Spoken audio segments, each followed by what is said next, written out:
Peace and love, harmony is all we need. Peace and love. Hello. Welcome to my channel. Again, my name is Rosemary Wangagundoye, first daughter of Konye. You could be anywhere, but you chose to be here. Thank you for being here.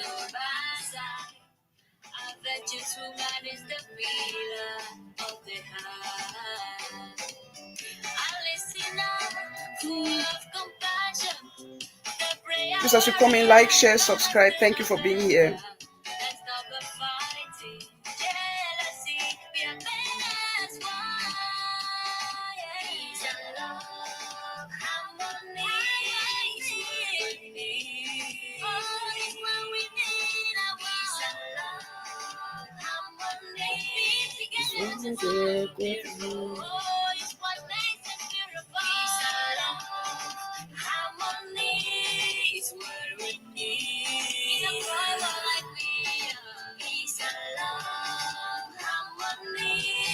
What makes the world beautiful? If you say you are blessed, you be blessed. If you say you are cursed, you be so. Your tongue is bad, use it with wisdom. Use it to build, not to destroy. Your tongue is bad, use it with wisdom, not to destroy. Let's be together. Yeah.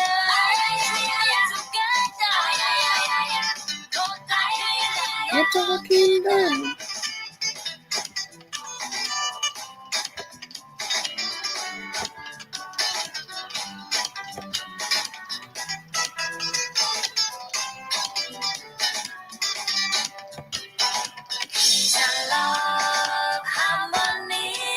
Welcome, everybody.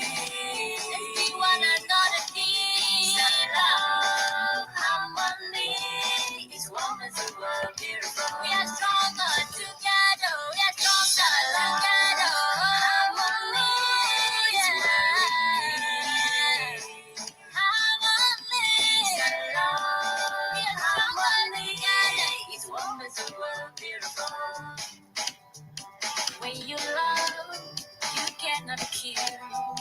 When you love, you have compassion. When you love, you sacrifice. Love is true when we work together. We are there for one another. Love is beautiful when we choose to be there for one another.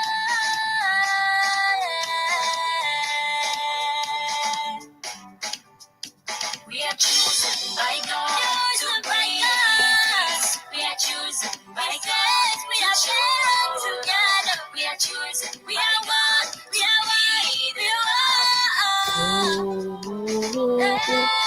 We must shine.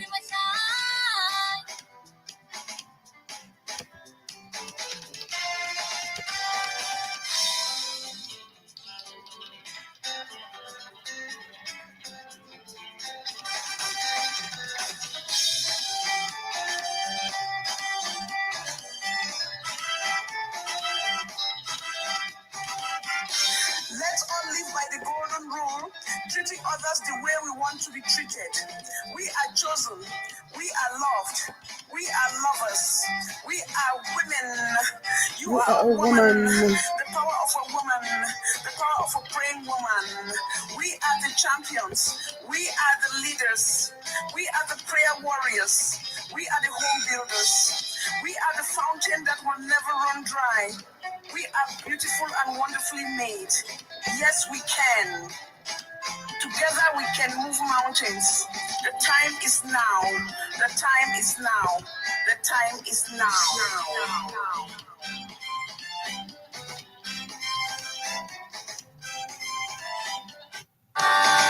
Harmony is what makes the world beautiful. If you say you are blessed, you be blessed. If you say you are cursed, you be so. Your tongue is bad. Use it with wisdom. Use it to be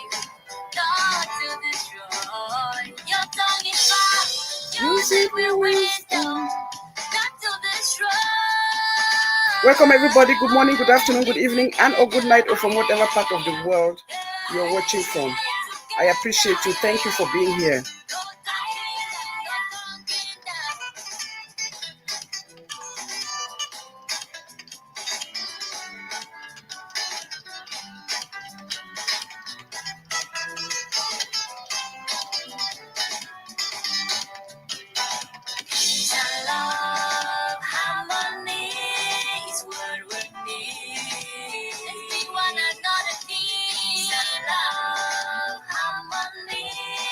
What makes the world beautiful?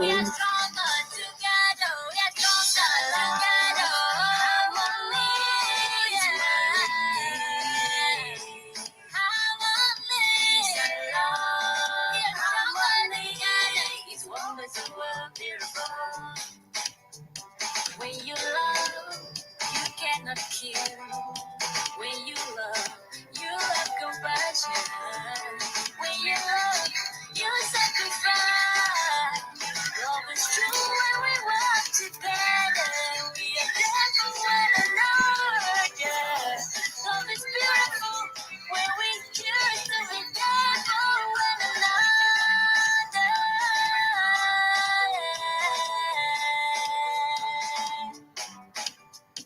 We are chosen by God to bring us. We are chosen by God. We are chosen together. We are chosen. We are hello, hello, hello, hello.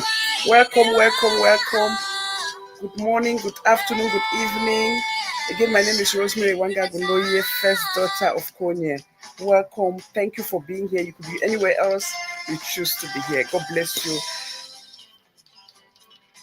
And I just want to thank all the Canopians, the people from the People's Platform, and all those who support this platform, be it by views, by your prayers, by sharing, by inviting more people, by liking. I thank you all so much.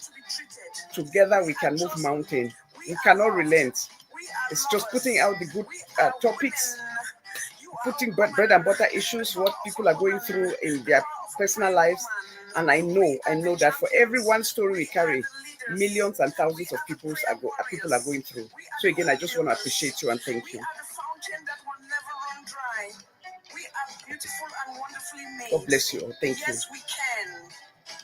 Together we can move mountains. The time is now. The time is now. The time is now.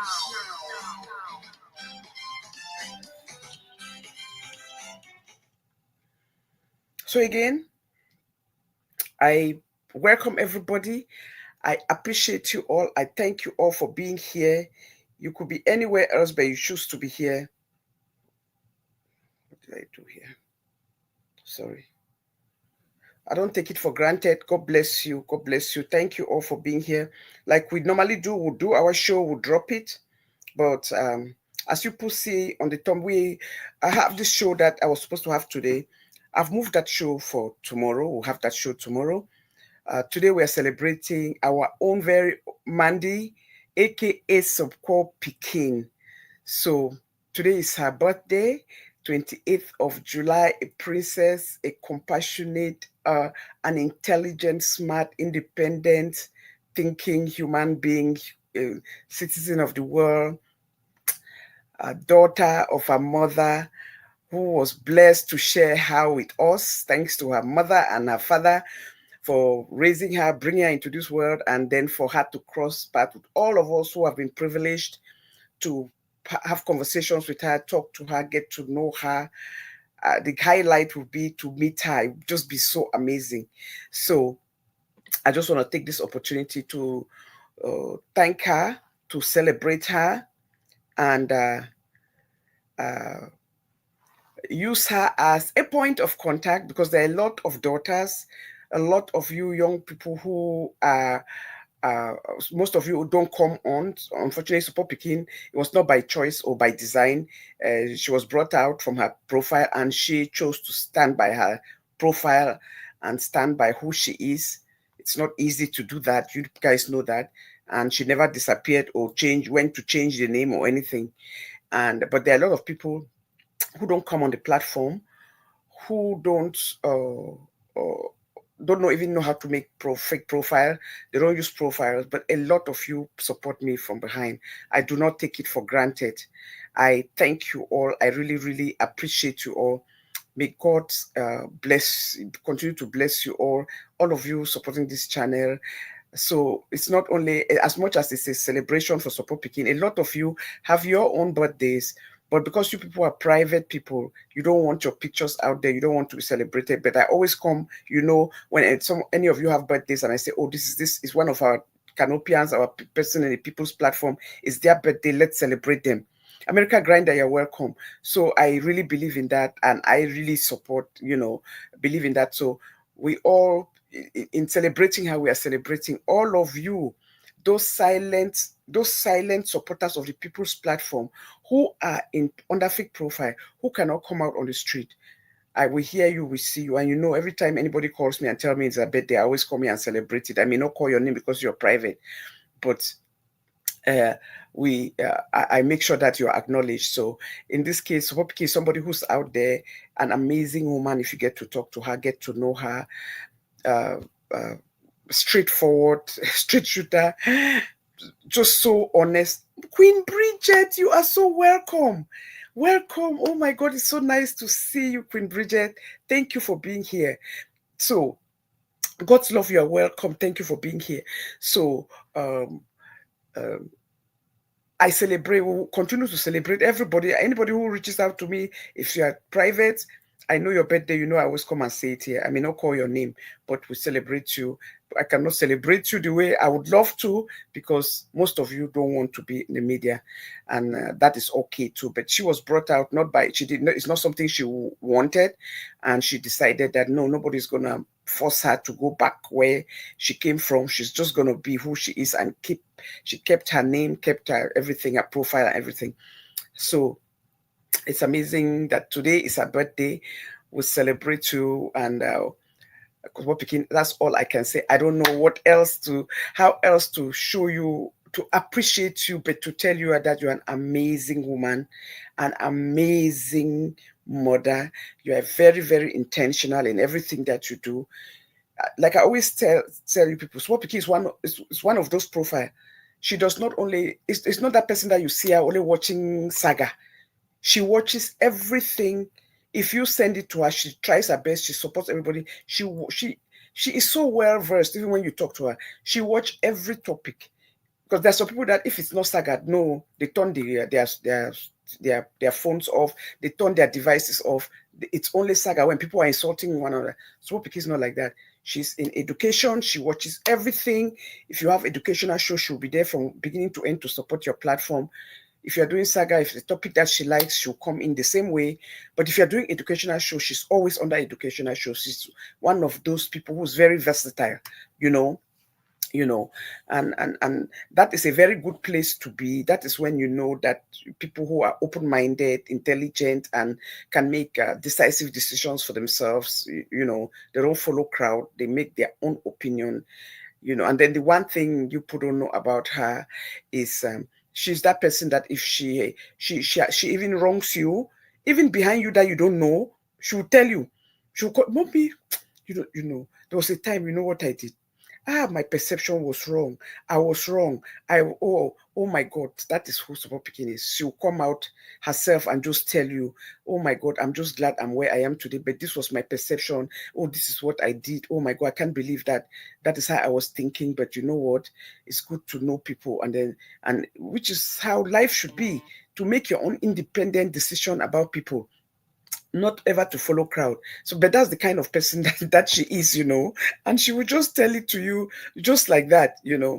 So she's somebody that, if you get to know her, it's really a privilege, very feisty, open-minded, great mom to her beautiful, see the beautiful children that she has, two boys and a girl, and very intentional.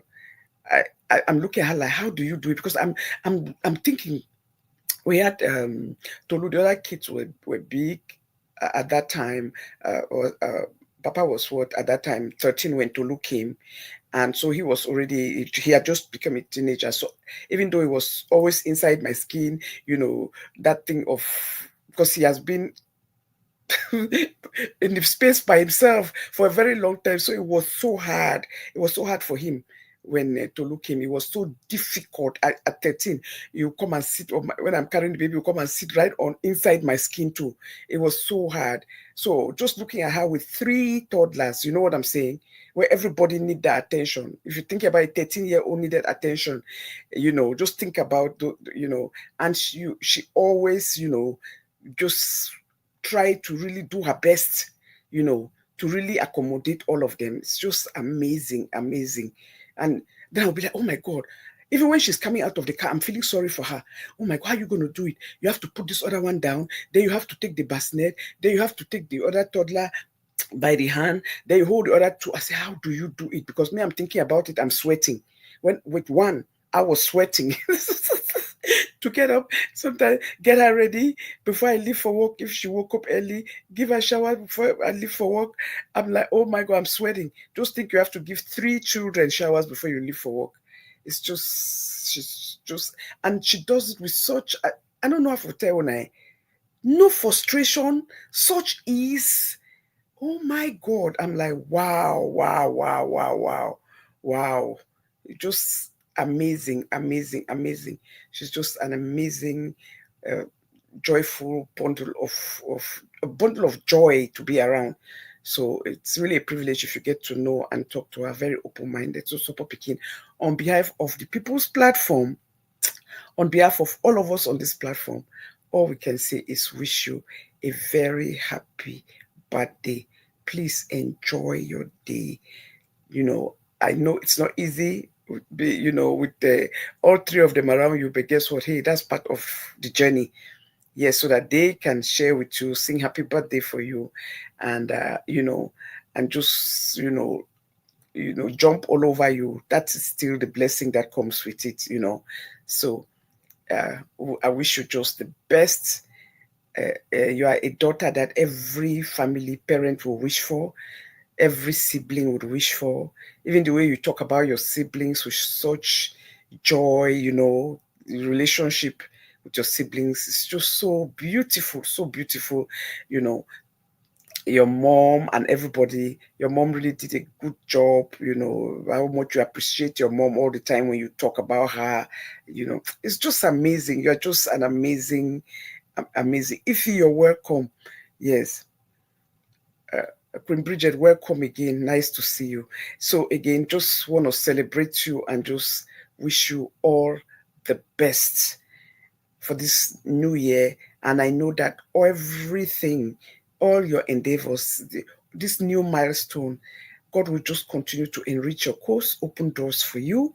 Everything that you plan to go into, trust me, it is already done. God has already answered you. Just continue to stay in prayer, and please don't relent. It's very, very important. And like I always say, fix your eyes on Him, and no day don't go without saying your prayers and just telling Him what you want. Trust me, our God, He gives everybody what they want. It's just that most often we don't pay attention. Yes. Paula Zumba, Gossip TV, welcome, welcome. So please, again, I just want to really, really appreciate you. Thank you. And then we're going to be going into, I know most of you watched my last show where we talked about incest part 1. I'm going to do that part 2 of that incest show tomorrow, and you will hear the perspective um, uh, because you hear a huge perspective, because the victim, who has a great relationship with her stepmother, um, sent that clip to her that I made, and because she wanted her to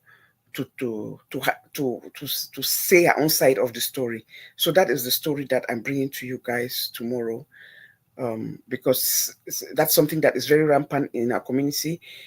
It's amazing how many people called me because of that show. Before I even wake up from this chair, Children who are very close to me call me with tears in their eyes. Like, it looked like by saying that story, it opened a kind of warm, how life is. You are going about your daily life, all those childhood memories, things that people have buried. Oh, a family member, a cousin, an uncle. I mean, just so many stories. People, please take care of your children. Be very wise. I know sometimes it can be very stressful. You are worried about, oh my God, they have called me to go into work. Oh my, please always plan um, your daycare, childcare. Don't do it in a rush. Take your time. Let it not be about favor. Nobody should favor you to take care of your child, because in favoring you to take care of your child, there might be a lot of damage being done, and you don't know. You think they are helping you when they're helping themselves. So please trust whoever you're leaving your child with. It's very, very, very important. Very important. And this goes especially, I say this for couples who are separated, for couples who are separated or divorced. Please, it's very important, because know who your partner is having them babysit for your child when that child is in their care. Yes, it's very important on both sides. You have to know that person. Know if you have to do a background check yourself on them, you do it.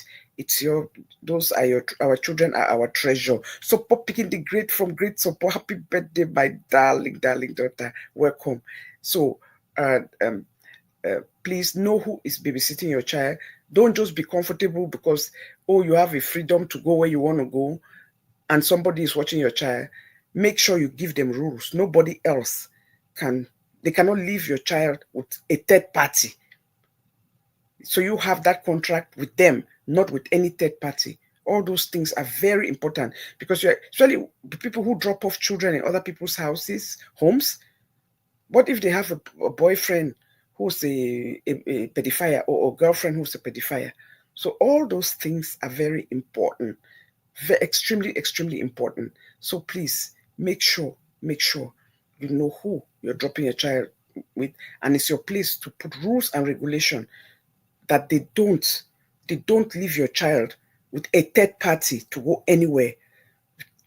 They don't do that. It's very important, because you never know. All these things, abuse happen sometimes because of little loopholes that people leave children that are in their care. You trust the person you left your child with, but then they had an emergency, and then they are calling their own friends to say, oh, can you watch them for an hour? I'll be right back. Can you watch them for 30 minutes? I'm running to the grocery. No, tell them they cannot do that. That their children cannot leave yours. Yes, they cannot leave your child to a third party. So let's be that. Talk about that. Unmerited grace, you are welcome. You're welcome.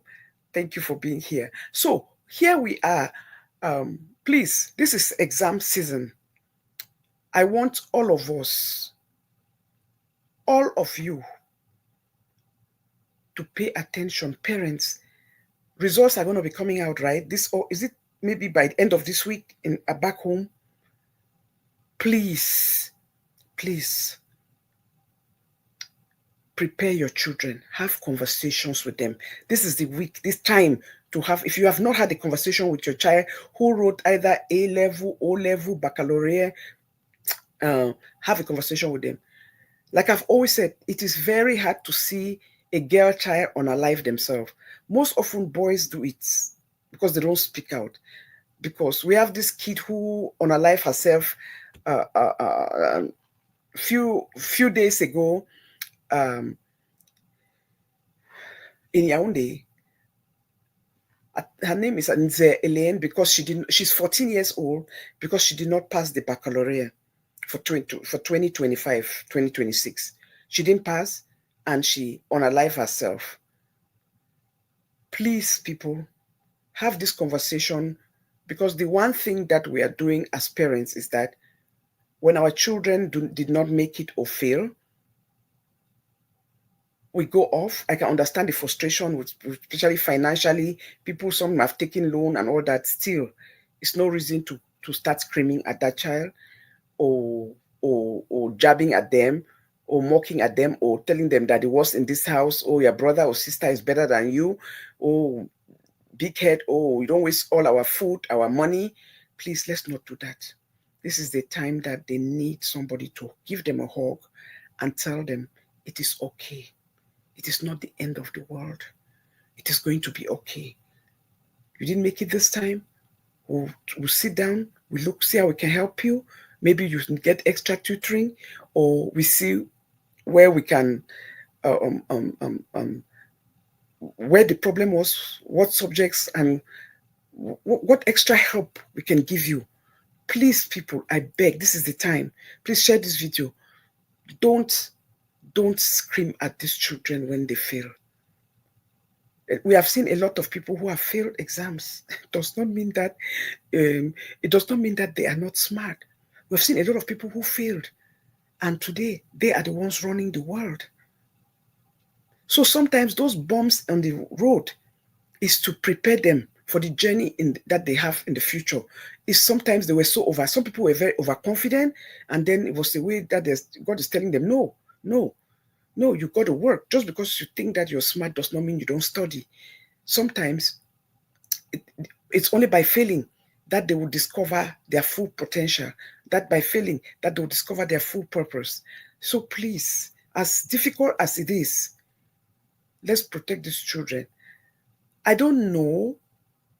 I think that um, one thing that is making a lot of children go into depression and quarrel themselves, like this Elaine girl who just quarreled herself last week, is, I think, I don't know how you people feel, but for how many years now? Just think how old we are. We have been posting results and reading it over the radio. I think that they should stop that. This is 2026, man. I think because it's another form of humiliation. I think results should be sent to the schools. You go to your school and pick up your report in an envelope. I think it should be or posted in their school individually instead of calling those names in the radio. I think it's very, very humiliating, and that really is part of the problem that we have, and that can really cause depression, because it's like openly shaming people, because people's results are supposed to be private. That is your business. So calling people's results, how many years later we are still doing that way, that format of putting out national results, which is something that is people's business. I think I think they should just, if they want to call, you just call the schools. How many percent did this school have? Oh, 98% pass. Sacred had 98%, 100%, and Laws 98, 100%. Just do that. But then their results should be sent to their schools, because I just think that it is really heavy. Let me tell you, the things that we used to take, the children now cannot take it. Uh, the things that we used to, we were tough, we were cookies, we were raised in a different time. We were raised in a time where I am telling you, you know, we just cry and put, then they say, wipe their eye, wipe their eye. Then how dare they beat you? Then you cry, then you deny chop because you're vexed. You go chop that chop. You cry, you chop the chop. You cannot refuse the food. You got to eat. So, but children now are so fragile. I am telling you the truth. Look, I don't know what we cannot expect children in this generation to act like in our generation. That is why, how can we be doing things that we're doing 40 years ago, 50 years ago? We're using the same mechanism and the same method in schools to put out results. The children now are very extremely fragile, extremely fragile. You know, people don't, there are a lot of, people don't realize how different it is. A very different time. Their feelings, they have this touchy, itchy feeling. Their feeling is hurt. They would even tell you, I'm hurt, I'm upset, I'm so angry. And you're looking at what made them angry. You'll be so shocked. What did you say that made them angry? The children now, they are so touchy, so soft, so meek. Please, I beg of us, let's make sure that these are things that we all have to be talking about so that they can change the system. We cannot be using those systems for now. I'm surprised. Even my Tolu was telling me, we were having a conversation, and she was telling me, say, Mommy, you see, COVID children, those that were in middle school during COVID, they did not have an opportunity to, those first 2 years, they didn't go to high school. They were studying at home.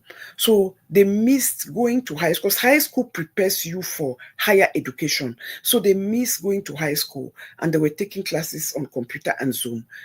They did not have that interaction they just came out of puberty, and they are going to the first stage of maturity, and they did not have that contact to know how to share, to talk, to communicate with their peers. He said, so if you go, I was shocked. And then I'm going to find, I said, Mommy, go look, it's a big study. She's telling me, he said, you look at those children who are like in first year now, and first year and of college, those children, they're in first year, second year. He said they're having the toughest time to relate to people, to have human connection. They are, he said they are so sharp-tongued and so rude. Before you talk, they don't just walk away from you. He said they don't have no patience. He said, my Eva says, Mommy, I'm mad. Can you imagine? Look at who is telling you exactly.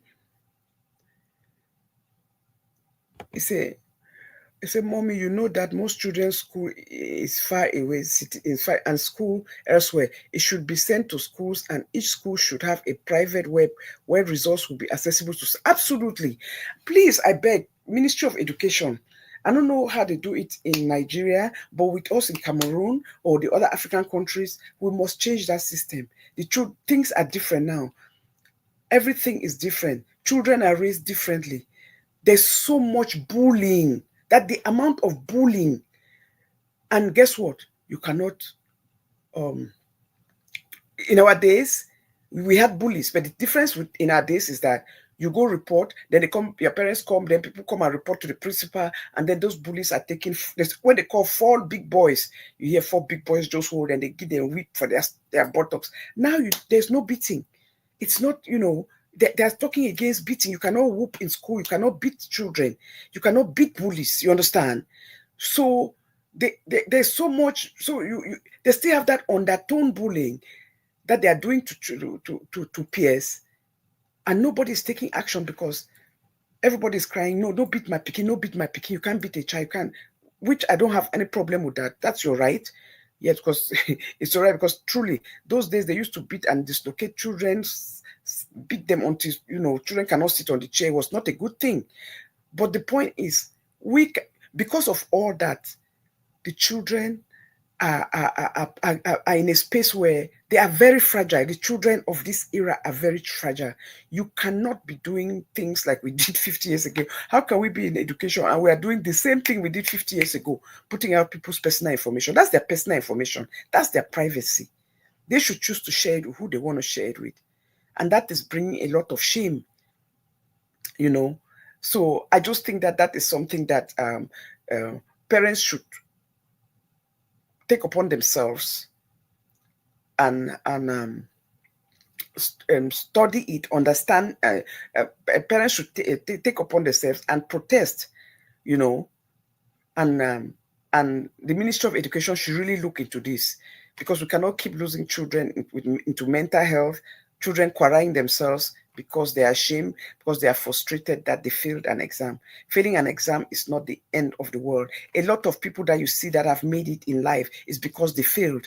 It was not the people that had everything go right. It was because at some point in their life, they failed. They failed an exam. They failed a project. And all they had to do was learn from it, do better, and improve on themselves. It's not the end of the world. So please, this is a conversation that we should be having with our loved ones. We should be having with our children. It's very, very important. And the Ministry of Education, parents, families, you go to parents-teachers meetings. These are the concerns that you should bring up. so that they can stop publicizing all these things, calling people's name on radio and putting their results out. That's something that is very, very private, you know. It's just not right. Yes. So, uh, um, so if you have, if the results will become, please, if you have a relative, you have children, this is the time to start having that conversation with them. Please, it's very, very important.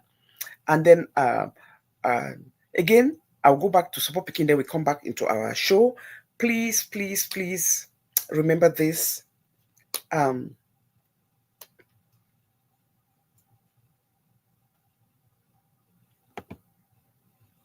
um,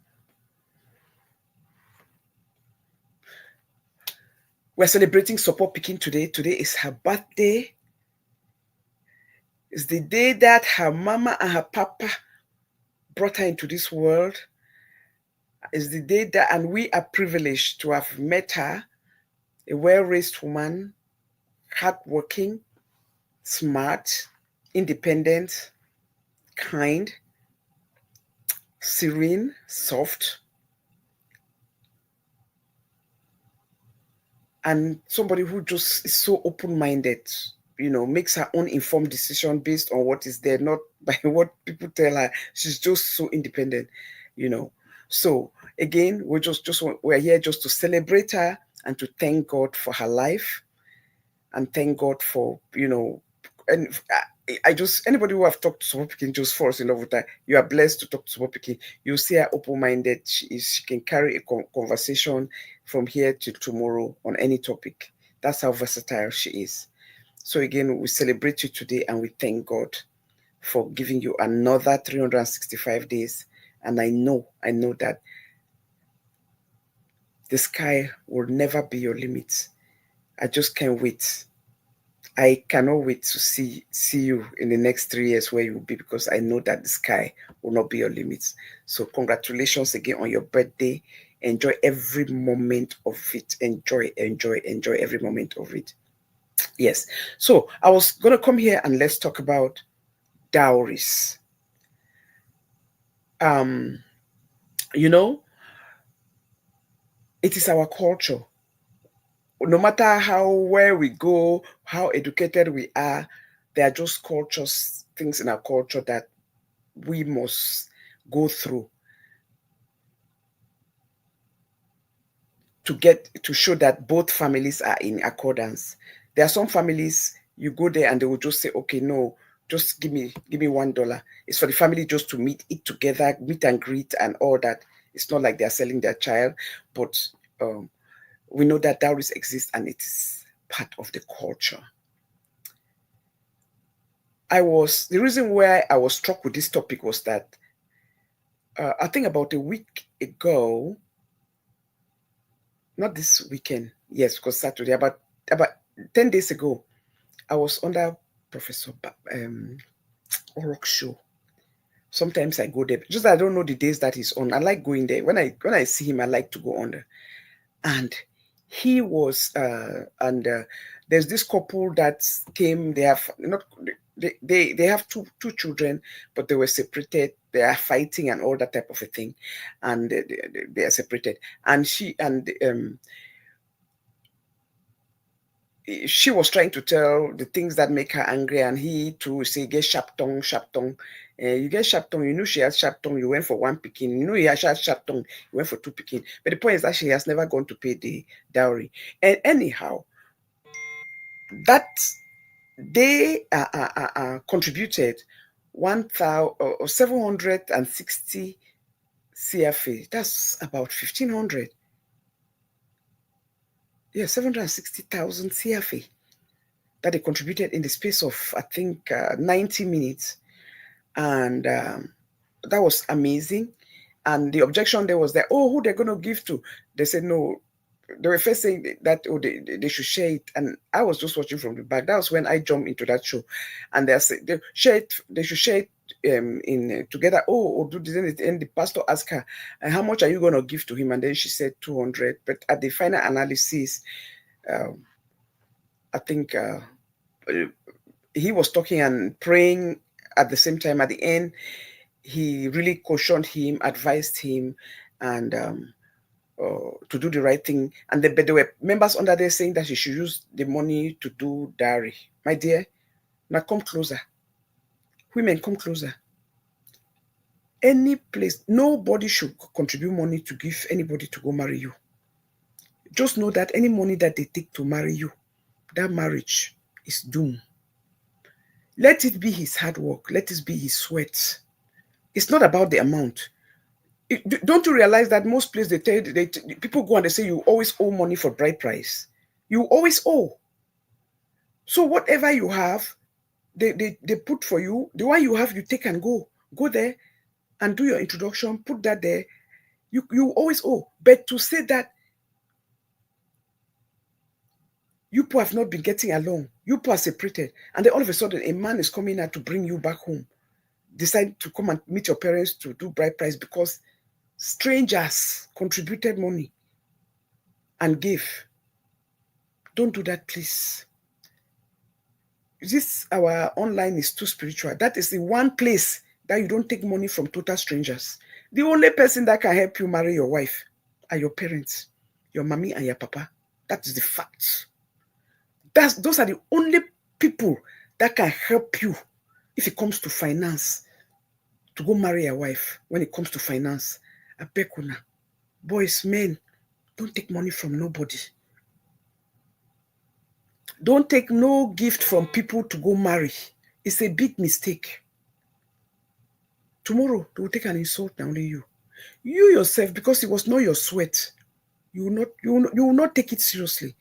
Because if it is a woman that you love, you even go and borrow.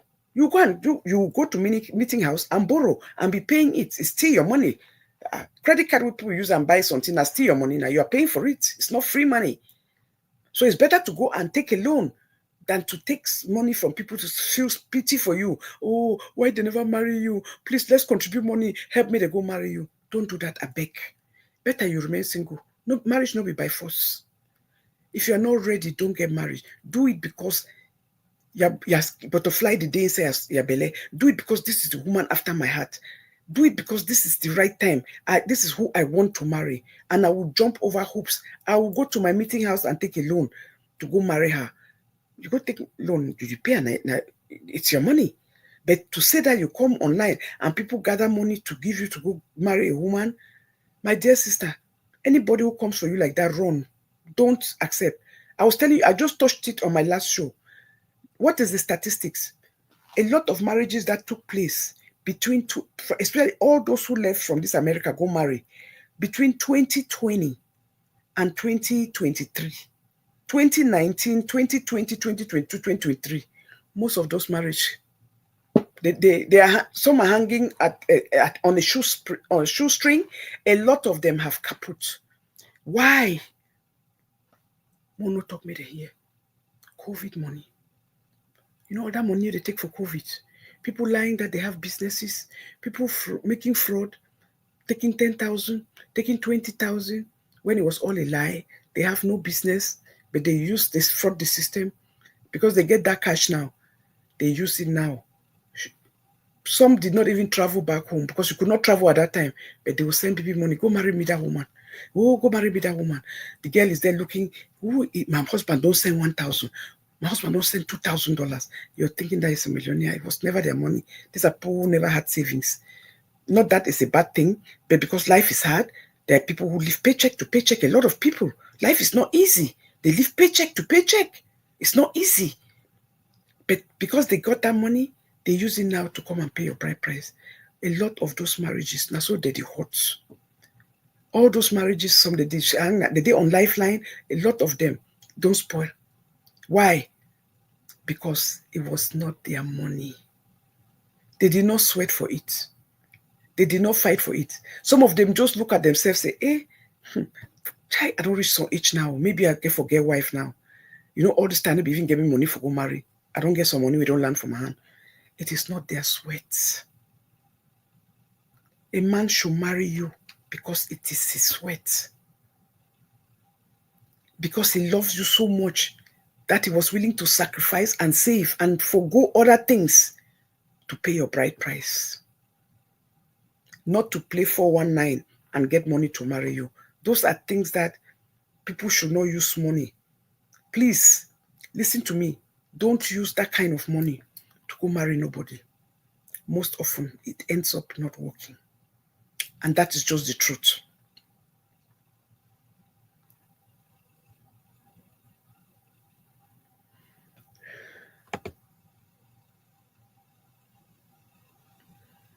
You say we lack innovation, no innovative ideas in Cameroon.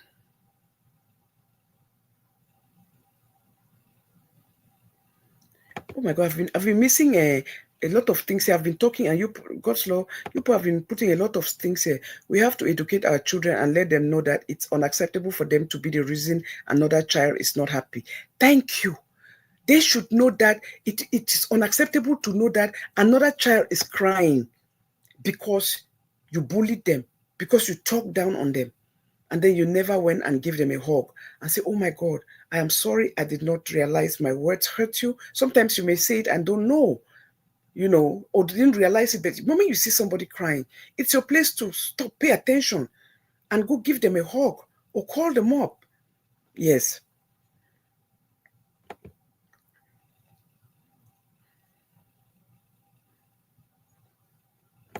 And that's why some women are not happy in their marriages. Their husbands don't respect them.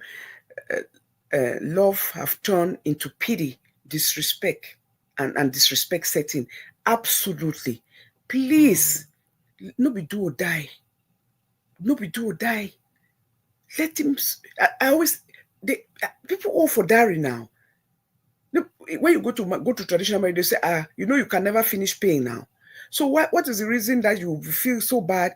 If they give you the list and give you the list, you go with the one that you have. You love your wife, but not to come on the street or anybody to contribute money because you people were fighting and say, oh, go and marry the person. First of all, they were fighting. Do you know why they were fighting? It had nothing to do with that he had not married her. So why now, instead of seeing how you people can ask them to fix their relationship, to come to a mutual agreement and start respecting one another, you're saying, go marry them, go marry them. Marriage should not just be because you have children. Marriage should be because you have common interests. It is very and extremely important that you have common interests. That is why I always tell people, anybody who's going into marriage, because, oh my God, sex, sex, you are a fool. Don't get me wrong, it's a good thing. If you people have a great connection, great relationship, but most important, first, you people should be friends. First, most important thing, you people should have respect for one another. If you are not, your husband is not your friend, if you don't have a great relationship with your husband, I don't care what you do. I don't care what else happened. You're going to be miserable in that marriage. Because at the bottom line, it's not going to end up only in sex. How does sex come about? It comes out of foreplay. How does foreplay comes about? It comes out because somebody cares about you. When does foreplay start? Not when you go in your bedroom. It's how you sit and chat at the dinner table. It's while even your husband was at work, picking the phone to check on you. Just say, oh, let me check on the kids. Those are the things that make your heart melt. Those are the things that is foreplay right there. It does not start in the bedroom. It is how you treat one another while you are away from one another. Checking on one another. It doesn't mean that you call every hour. No, even just one call on your shift. It's because you care. How are you guys doing? Just checking. Are the kids back from school? How are they doing? How is their homework? Those are the things that make you fall more in love with your partner, more in love with your husband, and more in love with the people that are in your lives. And that is just the truth. So it has not. I don't care how beautiful, how whatever you are. It does not matter. It does not matter. It is the self-respect and the love that you pour for one another. So please, not every money is money for dowry or money to go give your parents.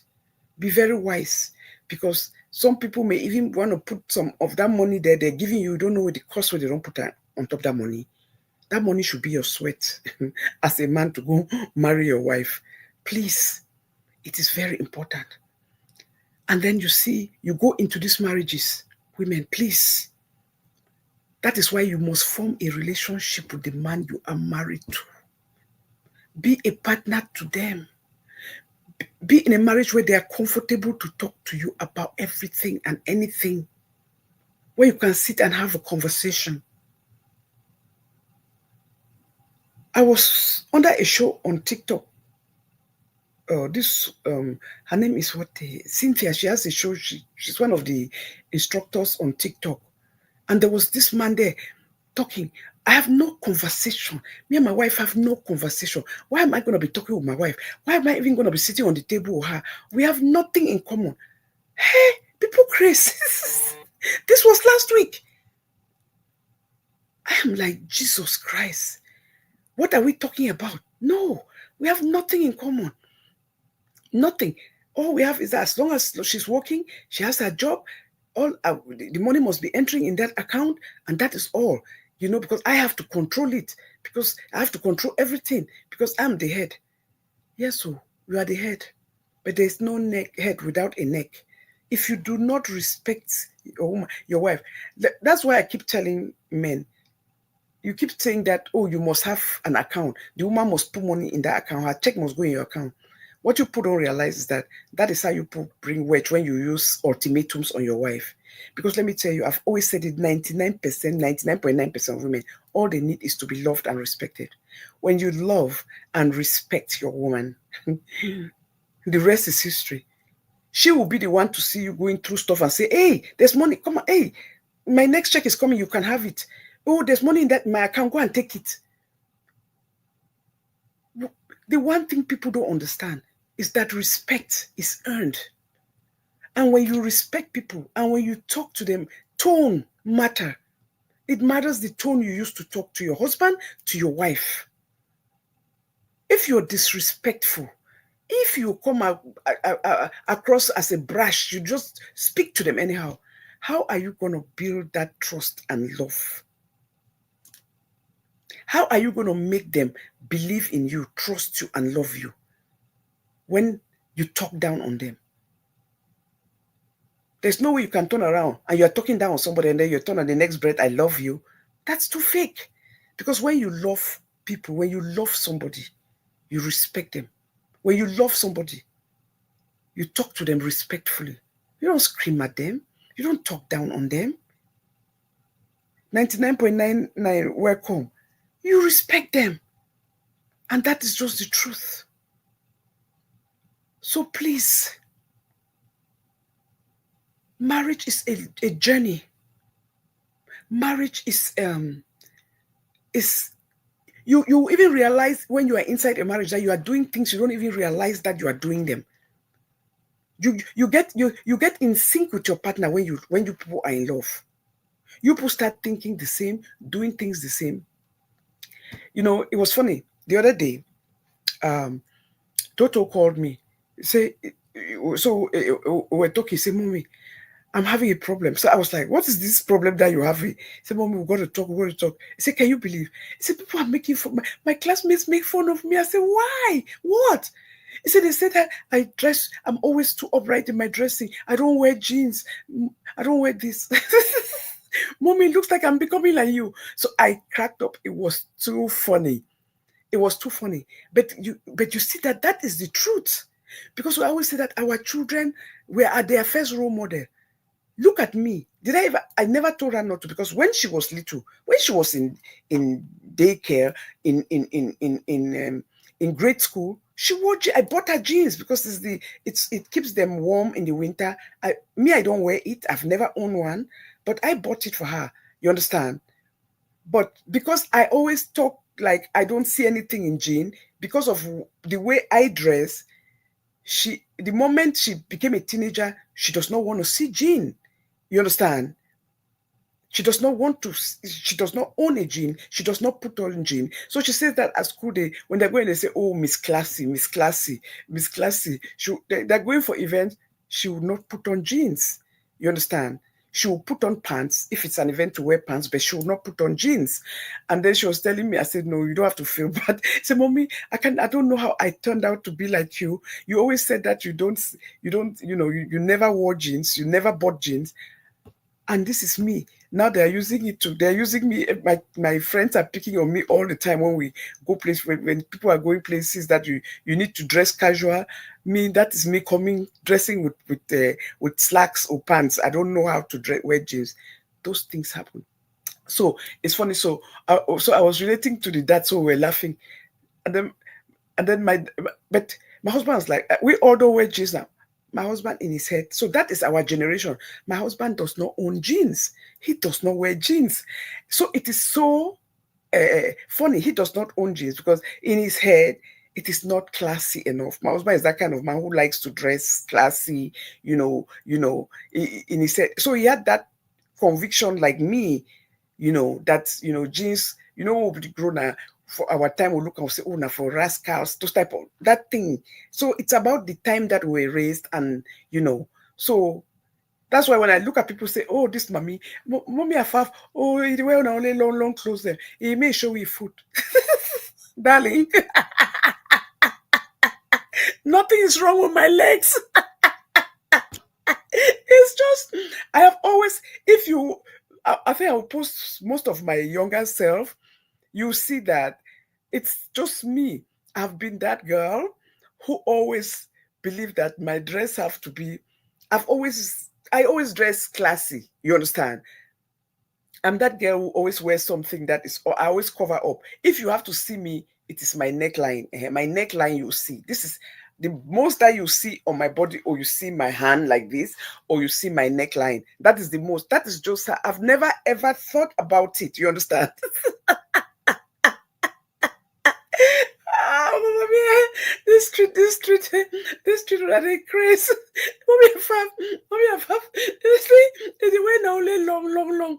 So this, no, nothing is wrong with my legs. Trust me. Don't worry. There will be an opportunity for you people to see it one day. I have nothing wrong with my leg. It's just, that is just my way. I've always dressed like that. I've always, and I always wore, if midi, they used to call it maxi, or midi. Because midi was, you people are young, you people don't understand. Midi was below your knees, maxi was to your ankle, and then mini, na una they wear now, or all that una close there on top tie. That people even to sit down, so una the struggle. Person the ones sit down that they see underwear. So it is something that is a generational gap, right?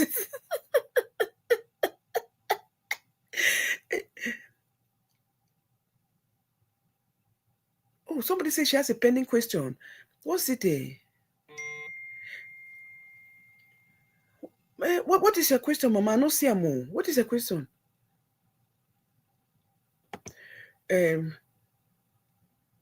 What's your pending question? Soppo Pikin is not in Cameroon, and it do exist. I have proof of it. Mommy, please attend to my. What's your pending question? So it means he left. I did not see it. Oh, sorry. Okay, let me see. Mommy, I do have a pending question. What if if the man tradition is reversed, the woman has to pay the bride price? Someone need to help your opinion. Thanks, Mommy. He said, Mommy, I do have a pending question. What if in the man's tradition is the reverse? Okay, Indians have that. You know that I don't know about, not in our culture. Please tell me if there's any culture in Cameroon that the woman pays the bride price, because I have never heard that before. But in the Indians, the woman pays the bride price. So, Paula, is there any, I wish I could have brought that up. I didn't see it. Yeah, so I have to read it from here. So, please tell me, is there any culture, tell me, is there any culture in PE 237 that a woman pays the bride price to the man? Because I don't know. I have never heard about that. I've never heard about that. But if it is a culture, I'm somebody that believes in respecting people's tradition and culture. So I am, who am I to sit? If it's a culture, who am I to sit and condemn it? I can never condemn it. But if that is their culture, that is their culture. You understand? If that is their culture, that is their culture. But the one question I'm going to ask is this. If that is the culture, okay, and the woman is marrying out of that culture, listen to me. If that is their culture and the woman is marrying, okay, let me give an example. If you say, okay, this is just an example though. If you say in Bakwere land, women are the one paying bride price. Okay, so if she's marrying a man now that is, oh, let's say a Bakwere woman now, if that was their tradition, and then a Bakwere woman now decide to marry a Bayangi man, is that culture still gonna hold? I know Indians do it. Indians, the women are the ones that pay bride price in India. That is the one culture that I know. But what I'm saying is this too, the same thing. Look at it this way. If an Indian woman is marrying out of their culture, I don't think she pays bride price. So I think when it comes to that, that woman they pay the bride price only when you are marrying inside your culture. Yes. Because in Cameroon, I don't think I've ever heard any of the tribes that the woman pays the bride price. I don't think so. And neither have I ever, in Nigeria, I think it's a no-no, you know. I think it's a no-no. Yes. So, again, all I'm saying is this. You just have to continue to if you're in that situation and in that marriage like that, I just know one thing. It is your place to take a stand. It is your place to give a timeline that, you know what, I've been in this relationship. When are we taking this thing to the next step? Because if there's love there, there's a relationship there. You people have gone ahead, like these people I met on that program with 2 children on that Pastor Betang, you know, you could see that the man still liked the girl, but he kept saying that sharp tongue, that sharp tongue. My dear, so you already know her weakness is sharp tongue. Sharp tongue ain't going nowhere. That is who she is. So you followed her knowing that she had sharp tongue. You had first baby knowing that she had sharp tongue. You had second baby. All you have to do is, those are that part of her that you just accept that this is who my wife is. But the most important thing is have a conversation. Please, I would love not to be disrespected. So you people can have that conversation so that she's not talking down on you or screaming at you, you know, that you can have a conversation about if it's making you uncomfortable. Because some women, they will do it, they even forget that there are guests around, there are people around, and they'll be screaming at their husband and talking down on them. I have never believed in talking down or screaming at anybody. I always believe in dialogue. Yes, screaming is not the best way to solve anything. Hello. Hello, mommy. Hello. Yes, mommy. Greetings. Greetings. Eh? No, it'll be okay. Okay. Yes, concerning that couple there, mommy, the people choose going and say no. One time this is like how the mommy talk say the woman get sharp tongue, then the woman to the talk say no, the man they so in it do this, in it do that. Yes. Most men then. So one thing they fail for understand, and I believe say if you ask 90% or 95% of women will say that is right. A woman doesn't disrespect a man she loves. If you find a woman start disrespecting her husband, it's because she cannot take him no more. She's in pain. She's in pain. Don't talk to her. My dog use small pill where you used to give me small of your own pill. Women love when they love so hard, they love for real. True. They respect their men. True. They persevere, tolerate until when they see that no, this man is taking my tolerance or my goodness or my love for granted, he's disrespecting. That's when you see a woman start getting out of that shit. That's because woman worries that level. It means they don't really show it, Pepe. No, they don't want Absolutely. to do something. Master disrespect. Me just we all just be. Me all man just pick on the friend. Me all man just make each other. True. Make the vex. Now, one thing I feel for understand. But when you treat a woman well, when you treat her good, mommy, all would not be in love. All man they in love. You will not even want your man to be sad. You don't want to see a man the best for 1 million, not be the cost. Absolutely. That's what I know. Concerning that bride price, mommy, truly. So most women make a lot of mistakes, especially with sisters abroad. When it comes to this thing when they say marry back from all my reason, my opinion don't matter. I know count. I know even talk about that one.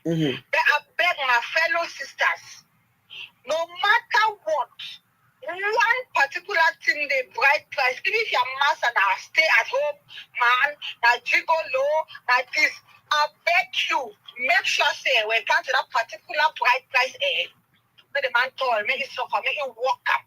Don't keep fighting. Whether now you do the occasion, you rent hall, you buy a gown, you buy the man, goes this, now you buy a ring. But that particular bride price, now it must be sweat. Why the man go do an afford and you don't know, baby, be naive. You don't take your money, marry yourself.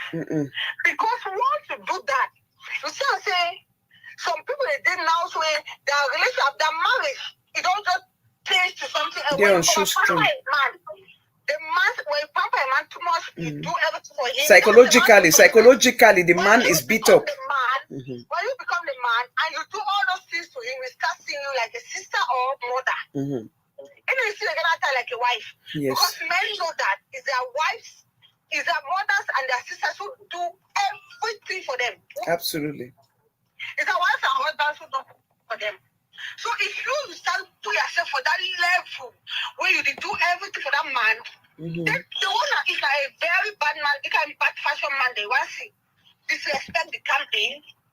They love him because for you, they turn to, if you start look at that, they say to pity you. So many days, they don't relationship here, and just go say, Master, if I live to myself, I surely just die. They return to pity, they love the turn to pity. Now, no matter they be so far, they don't talk on their mock talk, they be so far into that marriage. Absolutely. Because the man is talking for their face. And that's what we tell you. Then the ones that that group of people, they won't marry their husbands then. But they don't want proof for we say that their husband they marry them. So your sister will go buy some gift for himself. Can't tell my husband bought it for me. When you do that, my sister, even that man will give $5, no give. $5, no. Buy top, it will stop. And when it don't stop up, it knows what. Whether it do you go more buy it for yourself because you want to prove it. You have been proving a point to your friends, and you will know why your friends see that things have changed. Absolutely. Men are very smart. Men the days that they have for you, they will laugh you to your face. Because they don't say you go shame, you know how to be a friend, they don't say so. Let's stop that thing back. If one must marry yourself, marry yourself for bed, pay a bride price. That about that dressing thing. I don't say the first example where we are picking the grab or they learn from now from where the parents they emulate a lot from us. Absolutely. A lot. Now why that way they say no matter the situation, what things they go now how, mommy and papa them learn to always show a positive side for your picking them. Show them that good side, no matter the situation. And now why that way I admire Sarah them for one thing, no matter the issue where they get out with their partners, they don't do it or they don't fight in front of their kids unless otherwise there are exceptions. When we talk of the majority, they hide them because when we Africans we show with them. No, white people they do or you go they do a mama. I tell you. No, I don't say they do, but I talk of majority they keep them away. Majority of them they hide their fights from their kids. Because you know, first make a bit depressed. No, Pikin, look at I tell you, the people them whether they should not for each other a front call, they use the F word for front picking them. Just how the picking they learn this thing them. All that question are from their parents them. And when I talk about you go and they talk of the white skin. Now they talk too. Yes, they do. They was. I go for online that particular. No, online them. Move on for your head. Move on. They was. I tell you. Look, see, you know how many Pikin they used to come for me for work they can't cry because waiting they see for house, so they want to come out as their parents, they fight. There was. Then we will not even use, one would even argue for front Pikin, they only use the FF language. Then they use sound like saying a good morning. Wow. Yes. I'm telling you, I'm talking about educated people, oh. So it's not like say you return a ghetto. They do. We're all human. Yes. There was, I tell you, there was past week. Yes. I said, all bad things be standing for them, yeah. We learn enough for them. Please. I say, Mommy, I know a lady here who got married last year to an Indian man and he paid her bride price. Yeah, I'm telling you that is the Indian women now that they pay their men their bride price. But is that an Indian man you're talking about? Because in Indian culture now the women they pay bride price. Yes. You say in America, women pay for the wedding. Yes, that's why I say that you go to every place, you have to respect the culture. In America, now the women, the family, they sponsor the wedding. You get the point? That is just the truth. In America, that is the culture. It is the woman's family that, I don't know about English. Somebody should help me about the English people. But American culture, it is the woman's family that sponsors the wedding. Okay, let me give you an example. You put some on my, if you see I have a thumbnail up, you see these people for Iyabo Ojo's daughter, the wedding. I've never done any topic on it. I've never spoken about it. But I have a show on it on Friday. You understand? But let me just give you a snippet. It's like now, I saw online people are trying to pick on her, the Koshi, oh, what they want show, oh, this. It is Yoruba culture. Yoruba culture. They have about 5 weddings. You understand? So until you know people, they understand. Yoruba culture, you have the introduction, na baby party. You have the traditional. It's a big party by itself. Then you have the wedding. It is a big party by itself. Then they are bringing the girl now to bring now to the family to introduce. It's a big party by itself. You understand? So if you don't understand, so I feel I can understand. She is married now to this Tanzanian who's an East African, and they don't know, that's not their culture. They don't know, but that is Yoruba. Now the family, now the girly family, the sponsor wedding. You understand? Yoruba's culture is the same like American culture. In Yoruba culture, now the girly family they do wedding. They are like Americans. So in Yoruba culture, now the girly family they do the wedding. Now they do, and so if you are going there to marry and you don't know that's their culture, you'll be looking like, oh my God, that is their culture.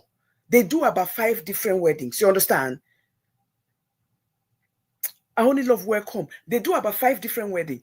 That is just their culture. So if you don't know that that's their culture, you'll be saying, oh my God, hey, because you look online, they say, hey, the girl, the can't cripple the boy. If you look at most of those expenditure, it's just fortunate that because they see that the boy is a musician, he has money. The mother has money. She herself, that Pikin, the influencer, she makes very good money. That is their culture. It is Yoruba culture. That is how they do their wedding celebration. They never have one. They have like 5 different occasions. That is how they do it. You understand? So I see people, they freak out. No. And then they say, hey, I saw somebody wrote online, hey, this way they do this marriage. So hey, that boy, they will get money for chop for house. When I come on for it is their culture. It is the wedding. You know me say, when they don't marry, now go for house, now so they go to leave. But when it comes to their weddings, they do not take last cuckoo. They go all out for their weddings. They spend, they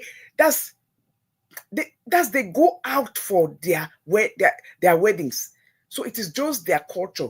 When their daughter, especially when their daughters are getting married, it's not. Oh, mama mia. Who they one of una? One of these days I go invite one of una. Mona can go. More take una go for Yoruba wedding. I am telling you. They go out of their way. I don't care whether you see somebody making whether or how much a month. It no matter. See, because the one thing about them, when it comes to this thing, that marriage, the community comes together. You don't understand? You see how they make all this ashwabi. You see the ashwabi for it's not like also you do ashwabi, you can't say ashwabi, they say 7,000, then 10,000, put it by them. One ashwabi they be 500.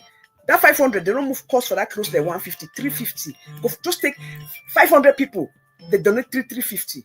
So they know how to raise funds to do parties. You understand? Poor man no day for them when it comes to wedding. I will tell you. Hello? Hello, Mom. Hi, darling.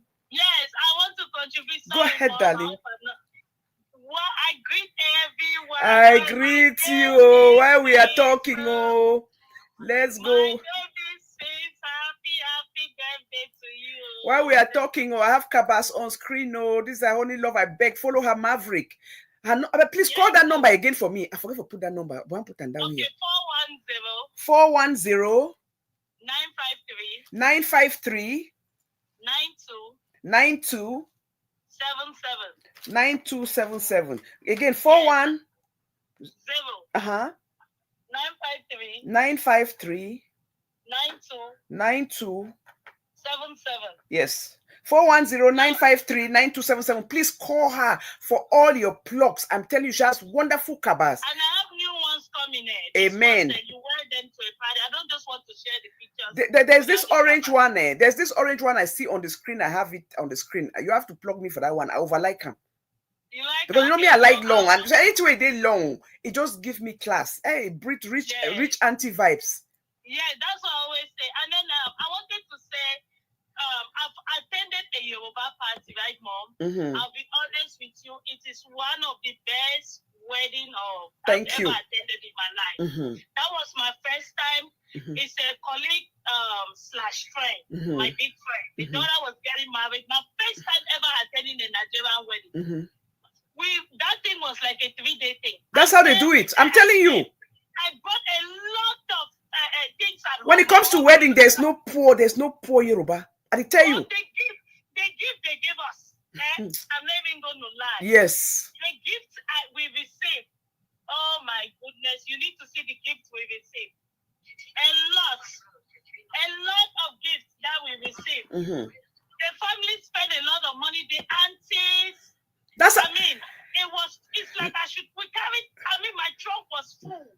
My trunk was full. So people saying that they've never attended a Yoruba wedding. That's how we go. When you go now, so you carry all thing. You can carry all thing from kitchen, from bucket to cooking utensils to serving dishes to clothes.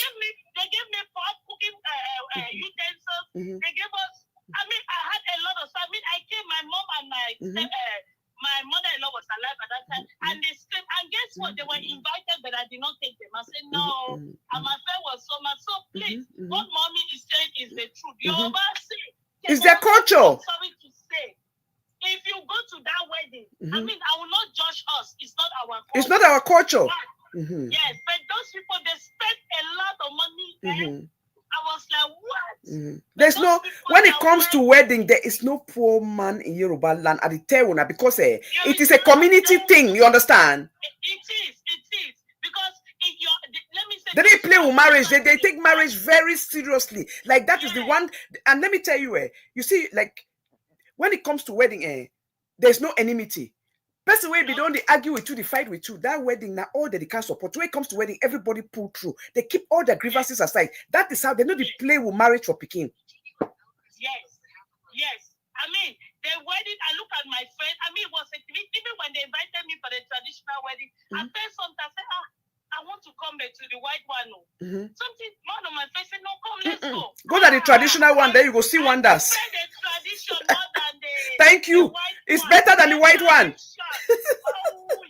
then we had the Ashwabi. Yes. We danced, we celebrated, we had.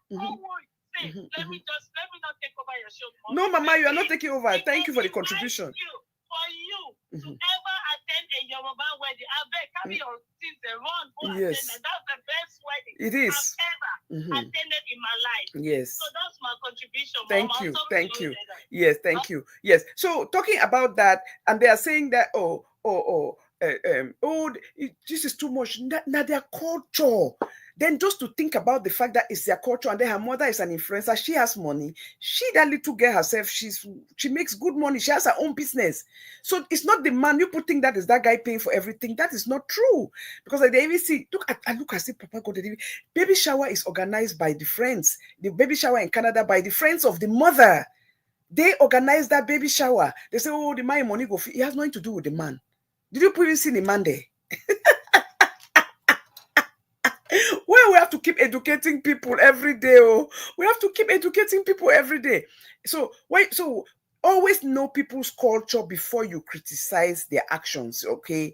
So that is the culture. They always have at least minimum of 4 weddings. And they tell you, no be lie, 5. And when I talk say 5, we're talking big, big, big, bigger, bigger. So like I was telling you people, there is no poor person when it comes to marrying a Yoruba girl. You understand? Because the way the culture is this. You see that Ashwabi? Okay, let me say Tolu is getting married today. I'll go now. Maybe I choose because now the parents, now we the parents, you know, get nothing to do with that one. Now we now the parents them. I choose the colors who one now. Make my friends then wear and make they support the men and the women. You see the weather you try for shoulder 3-piece. Then the men they wear the hat, the headgear. Then you get the lace. Just think all that one that close, right? You go somewhere, they charge you 700 for one or two, for one of the family, man and wife, 700. But maybe we don't spend that 300 for buy those things. You understand? So just think about that 400 now the extra. So just think about, because that place they get sometimes over 1,000 people. 1,000 people for 400. Because like the 400 extra that. And then they go still come, they can still bring cash gifts. Then they go still come, they again can still display. So that is all that money that they used to make all these big weddings. They put it back into the wedding. So that is why I'm telling you that when it comes to a Yoruba wedding, there's nobody who is poor. I don't care whether you do work now which job. When you're picking the marry, the whole community they come support you for that endeavor. So the Ashwabi, they need sell Ashwabi, they need make Ashwabi. The Ashwabi now for take support that family for that marriage. It is so that's why sometimes you see the traditional marriage have a different Ashwabi. Then you go for church wedding, they have a different Ashwabi. You understand? That is how they raise all that money and put it back into the marriage. So it is their culture. That is how they live. It is the family of the girl that sponsors the wedding. They do it the American way. Now Yoruba, they pay for wedding. The man just shows up, he buy a suit. If he's a good man and he has sense and is respectful, he may just put some money here and say, make this one help una for food. But otherwise, you show up. Not for Yoruba culture, now the girl, the family, they marry. You understand now? So that is just how it is. Yes. So there's nothing there like say somebody's making anybody. It's just their culture. Yes. Yes. And everybody they wear almost everybody they wear Ashwabi. And that is just how it is. Because that is their way of supporting you. And like I told you, even person weighing as somebody they quarrel, they fight. When it comes to their children's wedding, they believe in karma a lot. Say, if I no go support my sister at home, my Pikin own time go come out. If I no day for you, no matter how wait you have, won't vex or my friend, when the time for my own Pikin come, who will support me? So they over believe in that. So they always put their differences aside. They know they play with weddings. They don't play with weddings. Weddings is a time for peace, for unity, for everything. No matter what has been happening, when it comes to wedding, everybody comes together because they always say, you know what? It's gonna be my child's turn next time or my grandkids. So we must make it right. Yes, because karma is real. So they really believe in that. So we're talking about this thing about dowry and marriages and everything. It is just the so just understand, we have our own culture, we have our own ways, we have to respect it too. Does not mean that our own way is bad or different, it's just our own culture. So let's not mistake bad manners for culture, because they're just people who have bad manners. You understand? Just like even inside that Yoruba tribe, you still get some people, they get bad manners. So we don't mix bad manners and culture. They're just people who don't do things right, who don't treat the women in their lives right, and that is what we are talking about. Yes, that's what we are talking about. It's about treating your partner right, because bad behavior, it is in every culture. There are bad people, there are good people, there are respectful people, there are disrespectful people. The most important thing is, if somebody calls you up to it, are you going to do the right thing? Are you going to take stock of yourself?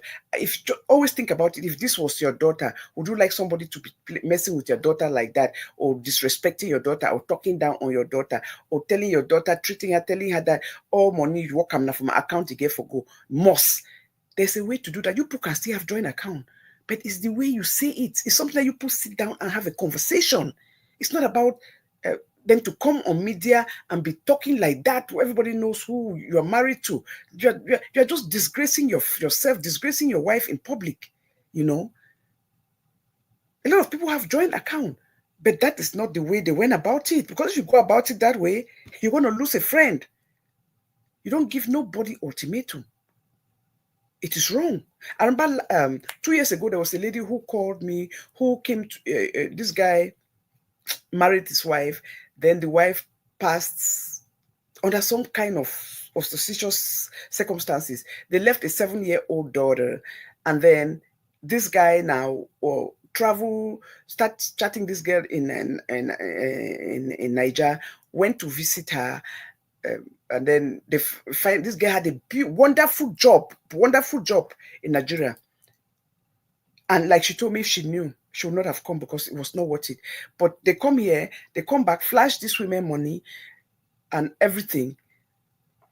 Gave big title, way no be, say be accountant, all kinds of thing. Then now she brought this girl. The day the girl enter America, shock one killie. First of all, they were living in a studio. This man who, when he came here, was sending her every month $300, $400 every month. This man was living in a studio. 2, only 1 bed. 3, he sleep for that 1 bed with 7-year-old daughter. That is a no.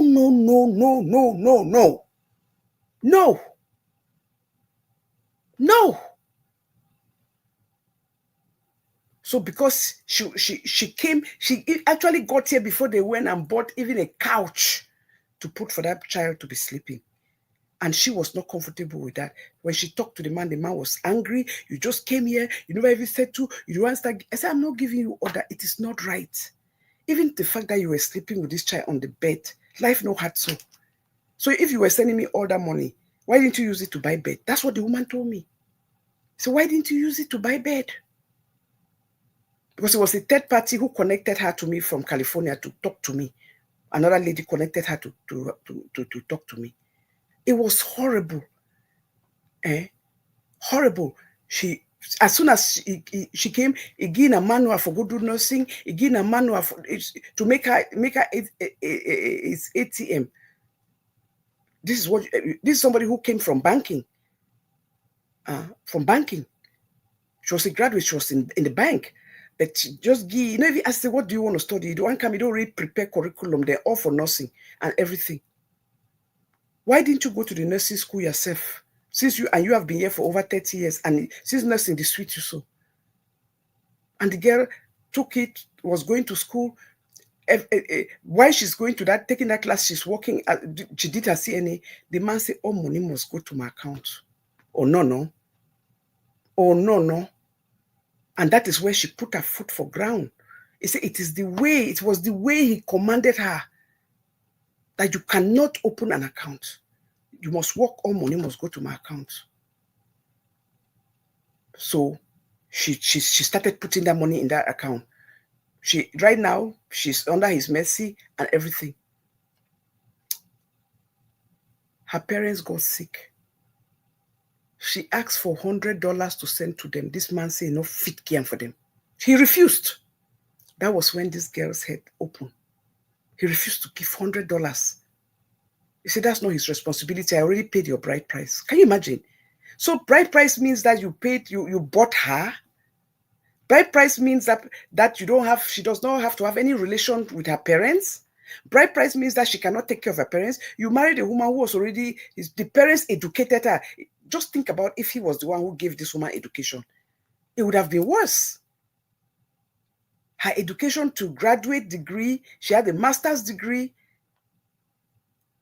and you are telling her that because you paid her bride price, she cannot send $100. And that's when this woman's head open, talking to people. They say, go open account from behind from him. And then she went and opened that bank account from behind, and her check started going into that account. When the man realized now that 2 weeks, no money come. And then what she realized, he was driving a cab. She had lied to her that she was an accountant. There's nothing wrong with driving a car, an Uber. But why did you lie to her? You didn't have to lie to her. People drive Uber. People, they make 150, 200,000 a year. It's about how much you can stay on that road and work hard. There's nothing wrong with that. It's just the fact that you lied.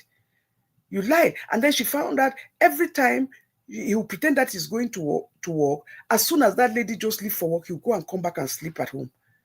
It was the neighbors to say, a man know the work. Since she came and married, this man does not work anymore. He will pretend I'm going to work. As soon as she leave for work, he will just turn, go turn, coming back and she done, waiting for her to be working. Tell her, pick more shift, pick more shift. Amen, you're welcome. Pick more shift. You just went and married an ATM to give her instructions on how to come and be making money so it can be going into your account. And when he found out now that that girl went and opened that account, he was hell break loose in that house. He was going crazy, breaking dishes, throwing things on. That girl ran away from the house. That's how she called me. When she called me, but she was so afraid to bring her face on the show. That was about 2 years ago. She was so afraid to bring her face to come. I said, no, I understand. But she just needed a place. And so we talked, and then I had some connections with some people that I called, and then they were able, because she had just been in the country for just about 7 months. So I called, and they were able to take her in the refer her to that place, put her there. They kept her for a week, and then they looked for a place, a shelter where she can go stay. So people do a lot of things in this thing that people want to marry. You just marry for the wrong reason. You marry just because you want to control somebody. First of all, why do you even have to lie? You people remember the story part 1 we did on Friday. Please, anybody who did not watch that show on Friday, go watch it on incest. The part 2 I'm doing tomorrow. Go watch that show. You are marrying a woman. You lie that you have 2 children. You people are filing for their paperwork. When you have already told her, sorry, that you have 2 children. The woman, no problem. That's not a big deal. Hey, love you enough. It's a package. You are filing for the children to come. By the time you are filing now, it was 5 you are writing 5 names. Say, hey, what are these other 3 names? I thought you told me you have only 2 children. Hey, so my friend Pikin, you know that where families are so close. I had promised her that if I ever first make it to America before you, I will file for your children. You lied with straight face. Until those children enter America, all their face, all now one, look just like him. Then you start to apologize to the woman. Like you put you like, how can you be? Marriage is a long life thing. You marry to live a long life with somebody. And then you are lying in between as if it's something that you came for the weekend, you disappear and they will never see you again, so they will never know your story. And then this woman still loves you, forgave you, took care of your children, loved your children. And then you start pitching the children against her because you saw that the children bonded so much with her. And because you were parachuting your daughter, you are afraid that the way they are close, she may be tempted one day to tell your wife, you lied that this woman does not like you people. Please don't go close to her, because you were just using that to protect yourself. Destroying that reputation for the woman who feed them, clothe them, give them food, and you are lazy, you don't want to work. And at last, look how it ended. Please don't miss that show tomorrow. It is a show. Part 2 of that show is the woman's side of the story, because the daughter sent that show to her stepmother to watch. So part 2 tomorrow is her side of the story. The Pepe we see her for this marriage, in love, loving these children till today. And I know that you're watching me today, because I told you I was going to do that show, but watch me today. To this, our daughter, she's 26 years old. You see that your stepmother, Nano ever forget it. She did not have a child for your father. But that's a woman that you should never forget. People who open doors for you, people who give you opportunity. She stood in the gap, the things that your own biological mother could not do. Your biological mother instead was hiding the fact, hide your dad. If your biological mother had come out and told your dad and exposed your dad for what, or confronted him, she did not even have the ball. Even if she did not want to call the police, you should have confronted him. So why are you sleeping with our child? Why are you sleeping with a 9-year-old, 10-year-old? But you told your mom, you were, what, 10 years old? She told you, shh, it's a disgrace for the family. But she did never even confronted him. Instead, the opportunity he had to come abroad, she sent you people abroad to come and join him, knowing that. And you opened the, if you were a smart woman, because you were never married to this man, you would have told their stepmother.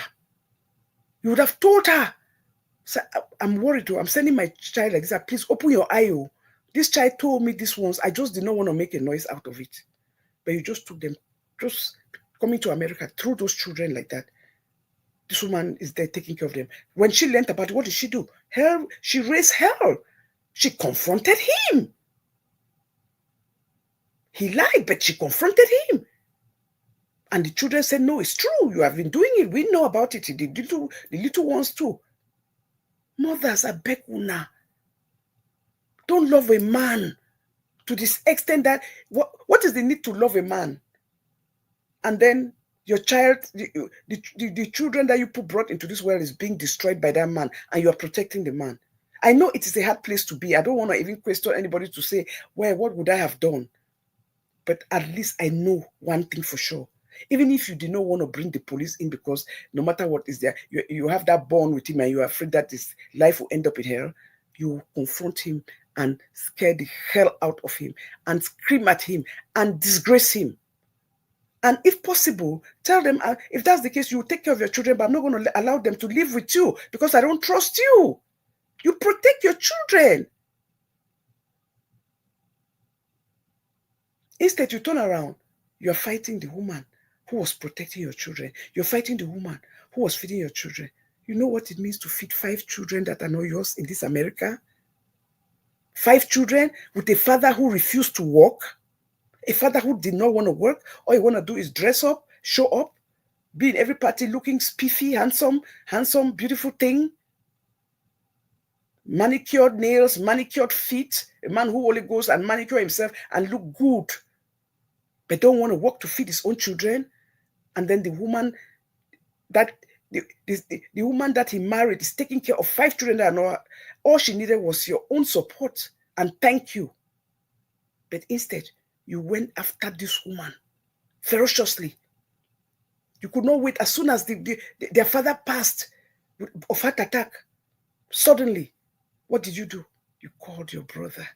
I beg, cousin, please, my children cannot stay in that house. Now their papa don't die. When the person that was covering them, the person that was feeding them, the person that would make sure that they had uniform, they have dresses, they have clothes, they went to school, was that woman.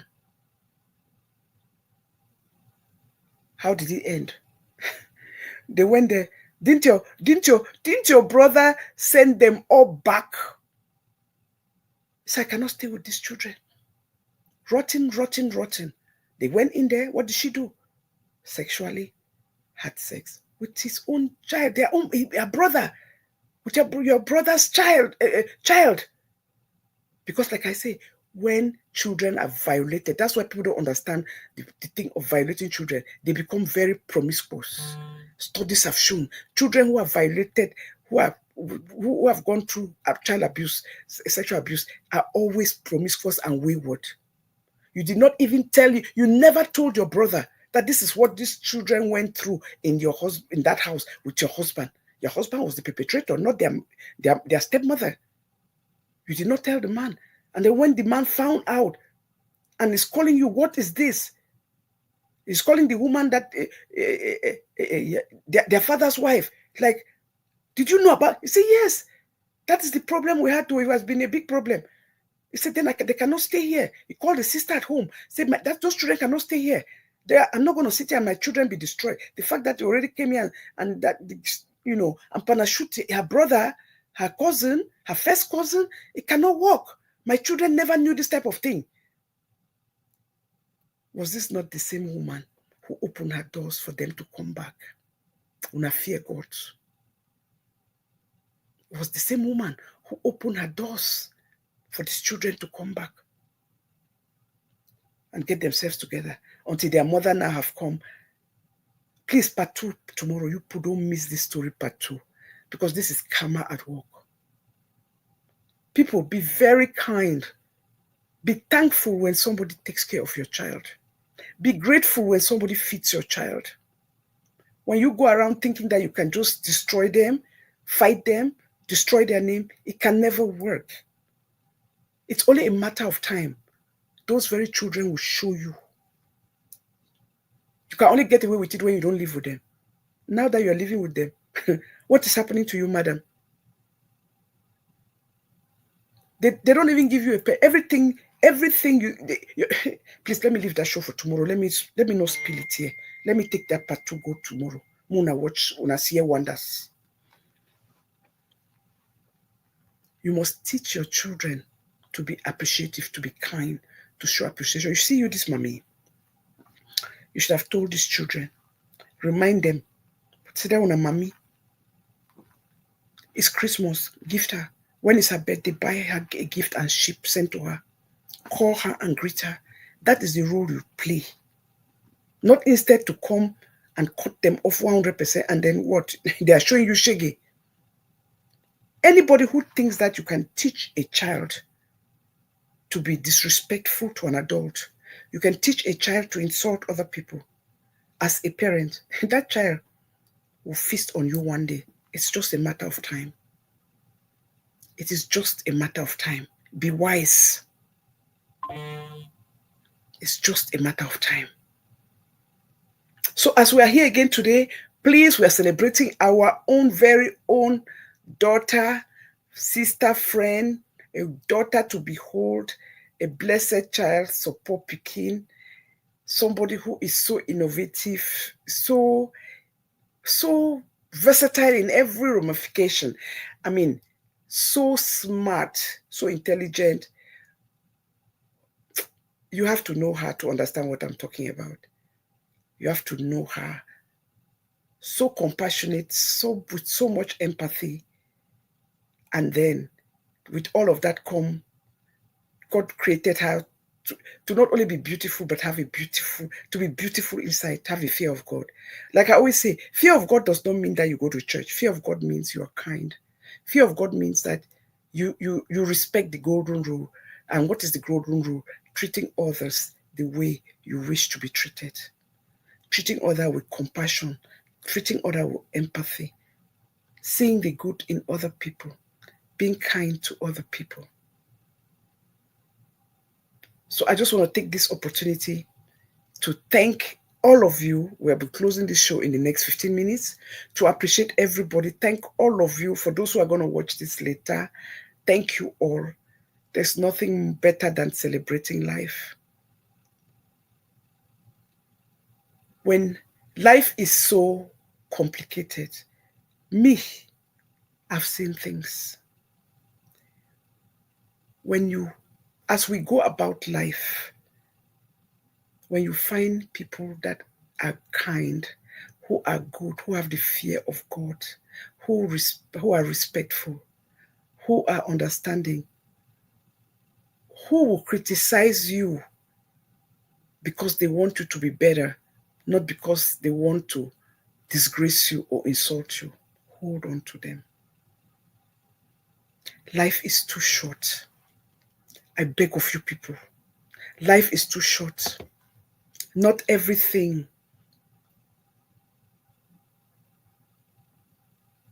you must fight. Not everything you must bring and scream for your neighbors to come to see what my daughter did to me today, what my mother did to me today. No. That boundary must be respected. Do it and see how much blessing will come to you.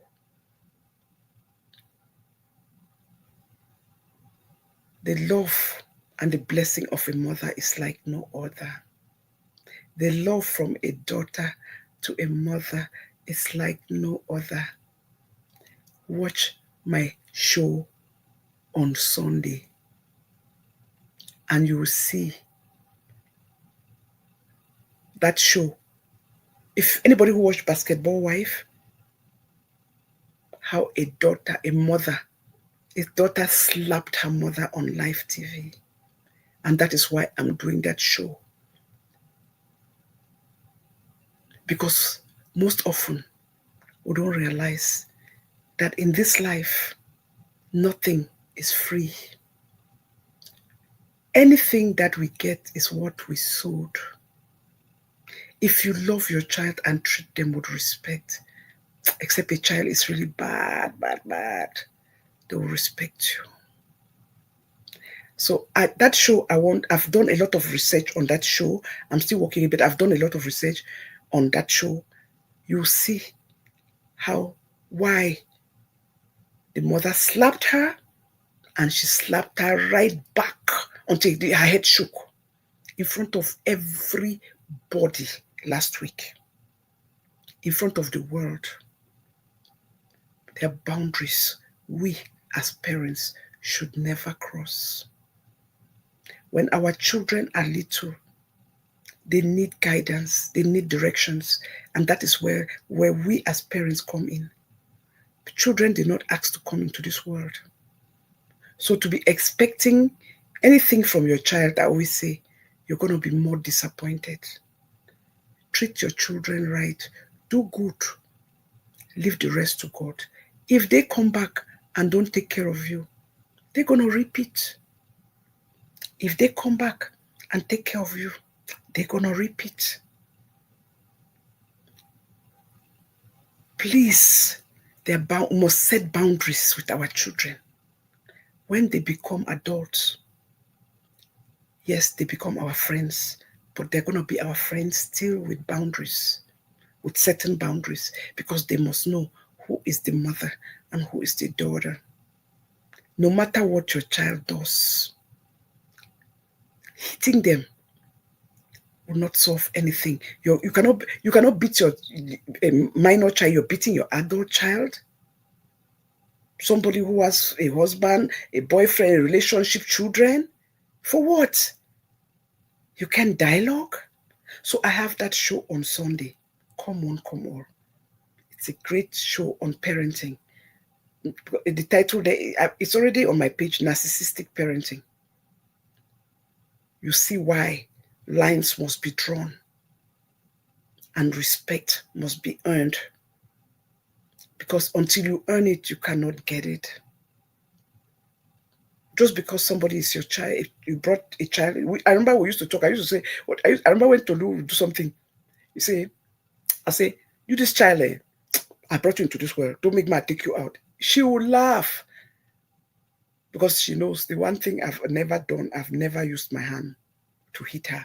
So when I'm talking, that's my own way to express that I'm upset with her, because I don't hit. It's I dialogue. When I say that, she say, "Oh, mommy, I can't go back."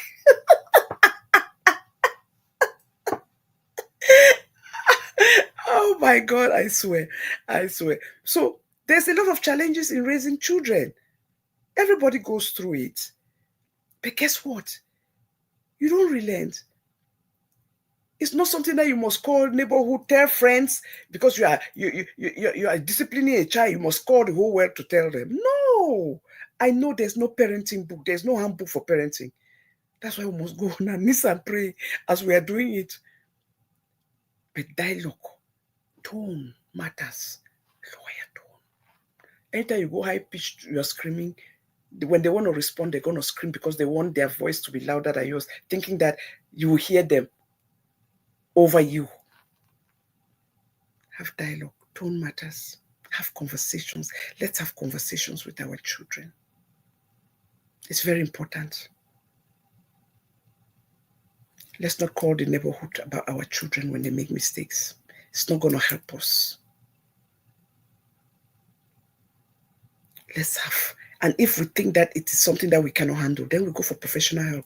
But bringing everybody to come in and be insulting and be judging and talking down on them only makes it worse. Except you know that you have maybe a relative or an auntie or somebody that you think that they respect and they listen to, then you bring them in. But otherwise, do it respectfully.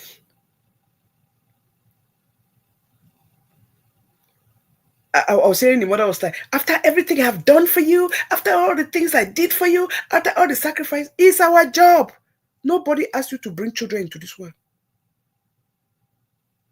It's our job. And the worst part was, she is there telling the sister, she has 2 daughters with 2 different men, and then she's telling one that you are more beautiful than the other one. Oh, the other one is too fat. Oh, don't go by that one. What kind of mother does that? You have 2 daughters. I saw them, they were beautiful, but you are looking one because she's dark skinned, you think she's not beautiful. Because she's brown skinned, she's not beautiful, and the other one is light, and you're making her to disrespect her sister. That's already poor parenting, the worst. You don't do that to your children. And you expect them to respect you. Hello. They're going to grow up one day. They're going to know better. They're going to form a bond. And you are going to be the bad seed. Because you as a parent should not be gossiping one sister to the other. What you're doing is you're creating a wedge in between your children. You should not be gossiping one child to the other and telling one how you are more beautiful because you're light skinned. All those things bring anger. And then what do you expect? They turn around, they disrespect you, and then you become angry when you taught them that language. Like I said, don't ever people don't tell your children, oh, after all I've done for you, after this, it's your child. They didn't ask to come into this world. You made the choice to become a parent. So we're supposed to take care of them. And if you are lucky to raise a compassionate, empathetic, good child who saw our sacrifices and have compassion, that's a good thing. I was watching church service yesterday. Pastor Jerry, I beg you, go find him. Third service. No, if you don't find it, look at the one, because they played that this same thing. She came live on church service yesterday, but they played that on replay on testimonies tonight.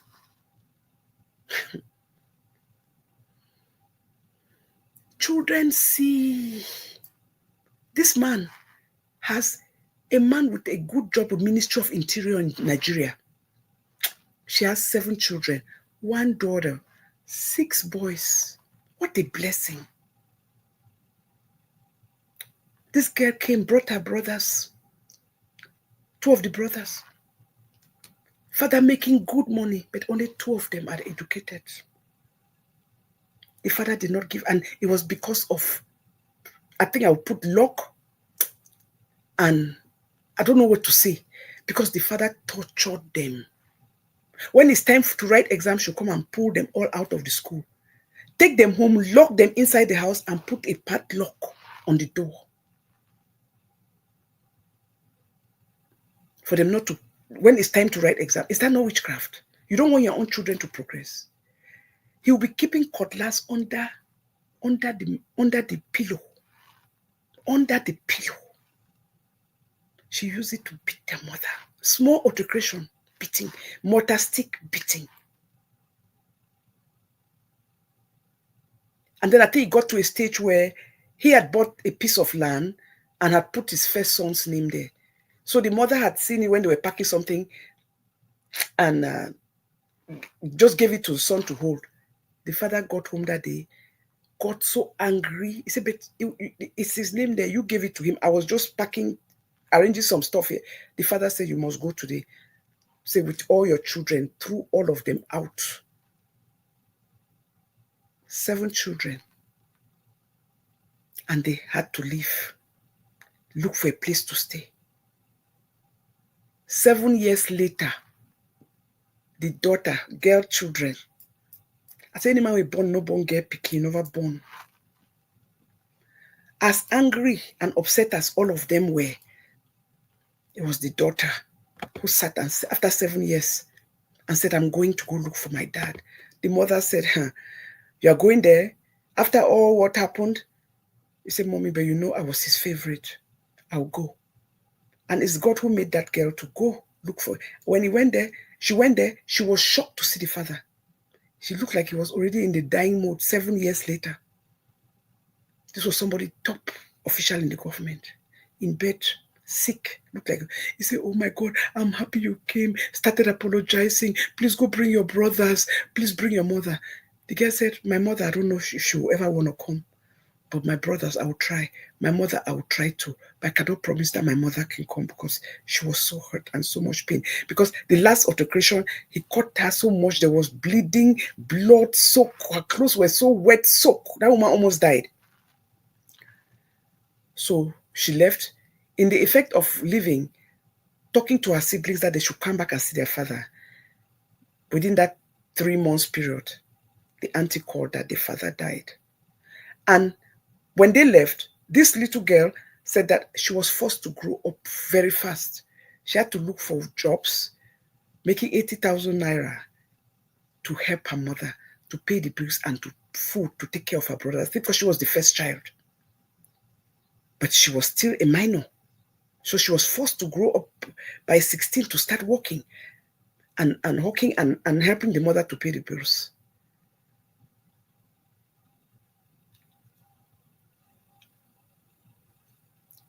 And then I tell this story to show you that children are compassionate.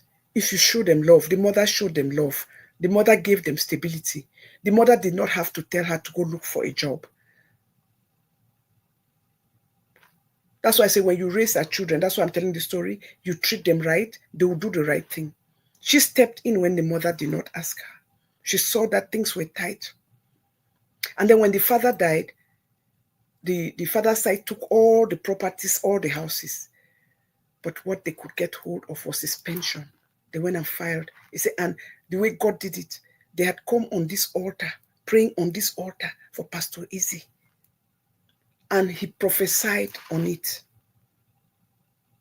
And when they went, normally you go there, fill paper, wait in line. They just took care of them. Something that would have taken years to go through. It went through just like that. He had prophesied on it, on that altar.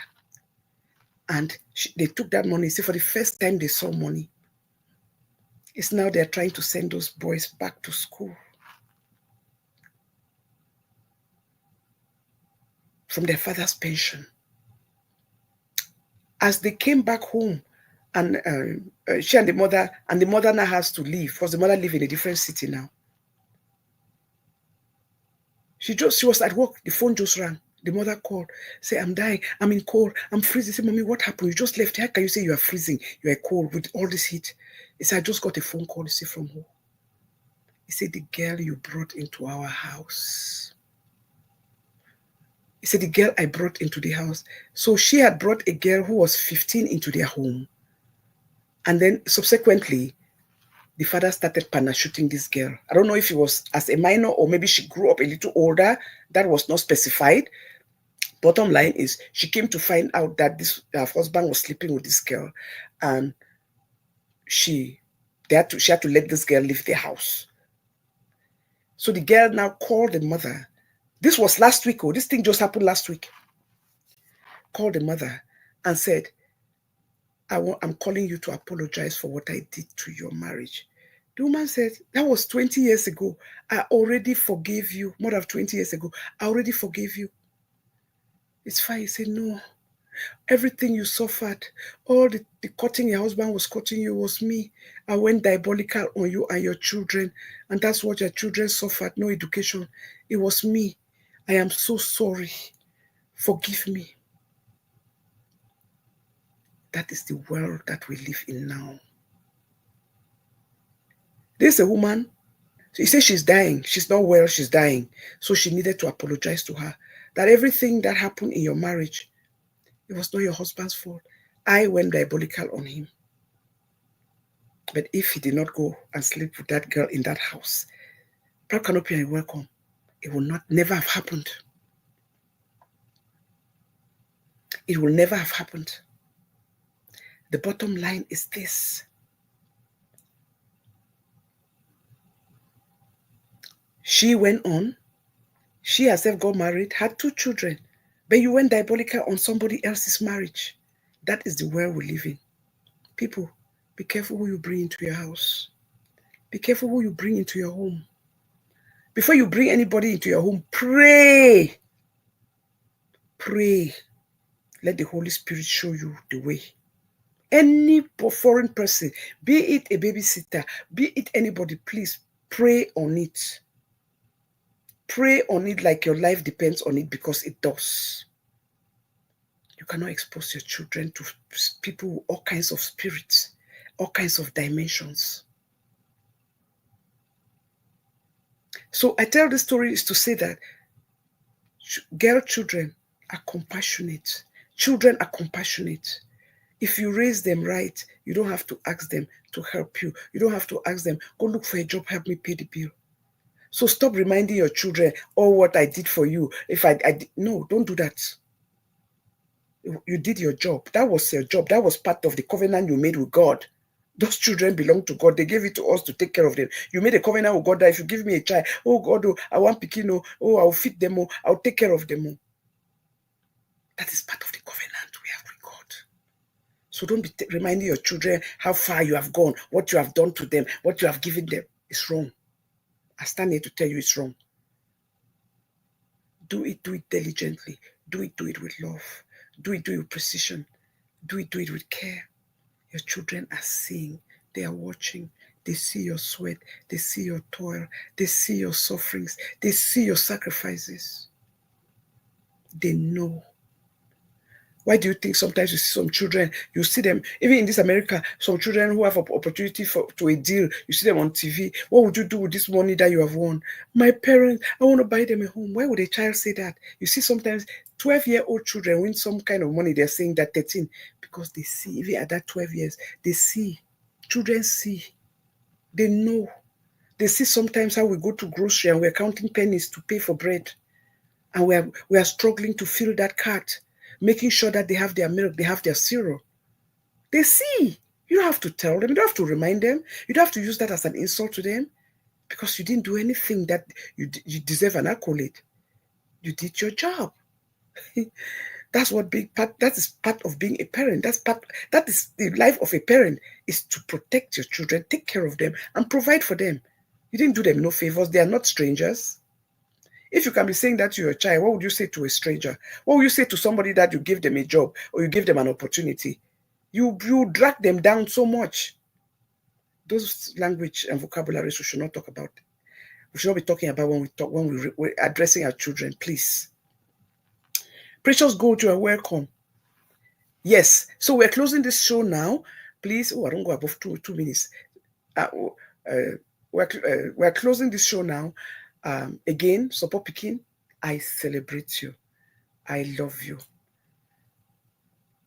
You are that daughter that every parent will want to have. You are that sibling that everybody's. Just the joy when you talk about your sibling.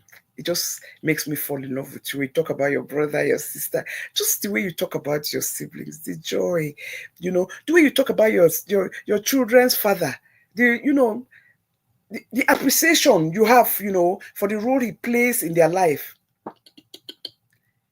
You're one of a kind.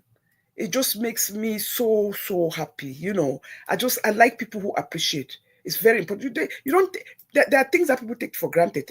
The power of the tongue. When you appreciate, good things would follow you. Don't take nobody for granted. When you have a good woman at your side who takes care of your children, appreciate it, men. When you have a good man who's involved in your children's lives, appreciate them. Appreciate them. And for those who do not participate in their children's life, men, come closer, especially some of you. Please start doing it. Make it a point of duty to help your partners. Help them. Those children came into this world. They have two parents. You are not only helping your partner, you are building your daughter, your son, to be a better human being. Because we are their first role model. And they are seeing you taking care of them, participating, be part of their upbringing. Only makes them love you and respect you more. Don't miss out on those opportunities to be a part of your children's lives, a part of your child and your son's life, a part of your daughter's life. It don't matter where you live, pick up the phone. We are lucky now. We have video calls. Call them on video. Daddy's thinking about you people. Daddy cannot be with you right now. Daddy's working. You'll see daddy soon. Call them. Check on them. Ask them about their homework. Be involved. Be involved. And see how blessing overflow will come to you. Please don't bring a child into this world and then you act as if you become selfish. Act as if you don't have no responsibility. And what's off? There are a lot of women I know in my community who have not taken no man to court for child support. There are a lot. Men, play your role. Reach out to make sure those children have food. Send food money. Please. Send food money. Support with feeding. Support with clothing. Do your due diligence. Those are your kids. The funny thing is, tomorrow, you are the ones that will be proud to be walking them down the aisle. You are the one who will be proud to be attending graduation parties. Oh, my daughter is graduating. My son is graduating. What did you contribute? What did you do? Be a sperm donor? Provide the sperm? Is that what raise a child? If it's that, anybody can go to any bank and buy it. Stop it. Be involved in your children's life. Nobody forced you to bring a child into this world or to do what adults do. Parachute. If you cannot handle the after effects or the side effects of parachuting, then don't do it. But when children come, no child is a mistake. Mr. Ako, you are welcome. No child is a mistake. Be a part of your child's life. Be involved. Support your wife, support your partners, support your ex. Keep all those other little things aside. Make sure your children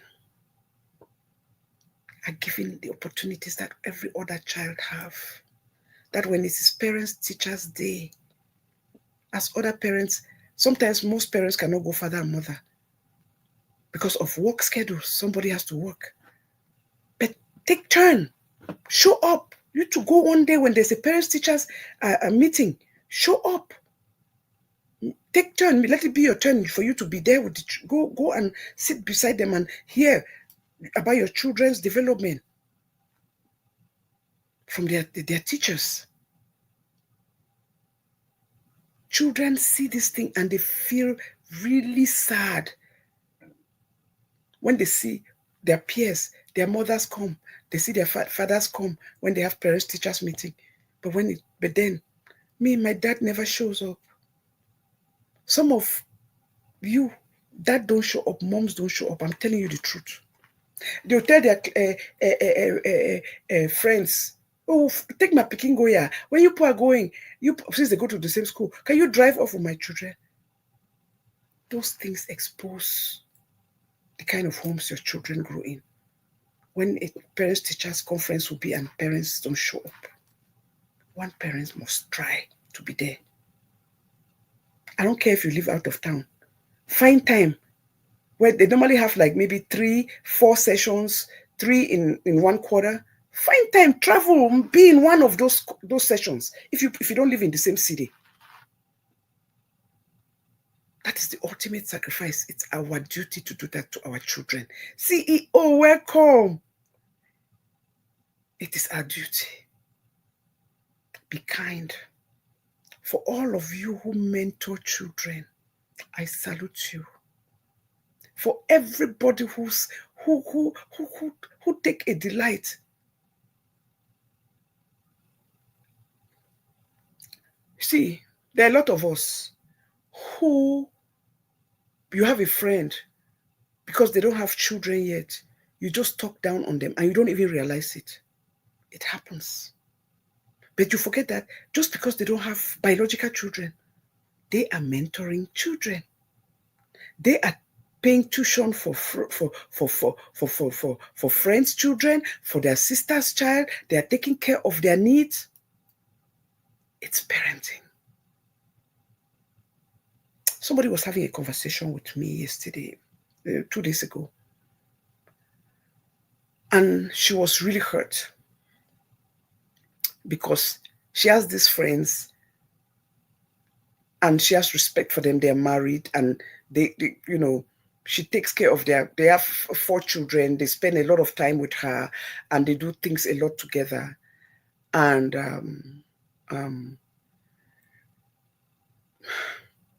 it broke my heart. And she had to go, she traveled for an event. And she traveled for this event because she won some tickets. So these friends called her and were saying, oh, you went to that event, you didn't even tell us. They say, where it was not something that I planned, it's something that I won from my job. And, and they gave her 2 tickets. So she took a friend who is single to that event. You understand? A single friend like hers. And this couple was like, I can't believe you did that. How about us? At least you could have looked for where they bought the ticket and even bought some for us. That's an insult. And when I heard that, it pained me. First of all, this is a single woman. You people are married. You people live a fantastic life. She had a ticket and had one extra. It was a gift from her job for a performance issue. And they gave her a ticket for 2 for a show. Now you are asking her that she should have looked where it is bought for your wife, because in your head, she don't have responsibility. That's how it came across. You people have to be very careful the way you talk to your friends, the way you talk to people around you. Because when you talk like that, she is a single woman. You people are married, both of you working. You people live in a multi-million-dollar home, but you expected her to buy you a ticket. And she's saying it was a gift. And I asked a friend, because if she had come and asked by your wife to go with her, it would look like they have abandoned you. So she did the right thing to look for another single friend to come along with her. Oh, but you could have bought some for us. Since they gave you could have found out and bought some tickets for us. There's a way you talk to people. Please, people, be very careful. Just because somebody is single does not mean that her money does not have use. Sometimes those people, they spend more money than you people spend. Because most of you, because you have children, you always use this excuse, oh, my Pikin there, oh, no, I pay Pikin their school fees, oh, never do this. So you people are very frugal. When instead, those people, they are the ones that spend. They'll spend, your Pikin, all your Pikin, they get birthday, she's the one buying them gift. We never ever buy a gift. And that is what we do. We don't have common sense. When you have a friend around you who doesn't have biological children, you keep inviting them for your children's birthday. Every birthday you get 4 children. For that 4 children for 1 year, it bring 4 birthdays. It bring 4 different gifts for your Pikin them. But you people don't think about her for Christmas. You people don't think about her to give her a gift for her own birthday. People learn to be very sensitive how you treat people. Know people's story and know how to treat them. But you people expect, because in your head, in money, now for you one. So in money, get for spending for not picking them. But you people are always making excuses. People make excuses. Oh, my Pikin. Oh, because in our head, we think that because somebody does not have a child, it means that that person who does not have a child does not have responsibility. Will not stop her. Most of those people spend a lot. They help a lot of young people. They have a lot of kids. They have their nieces, their nephews, even people who reach out to them, they support them.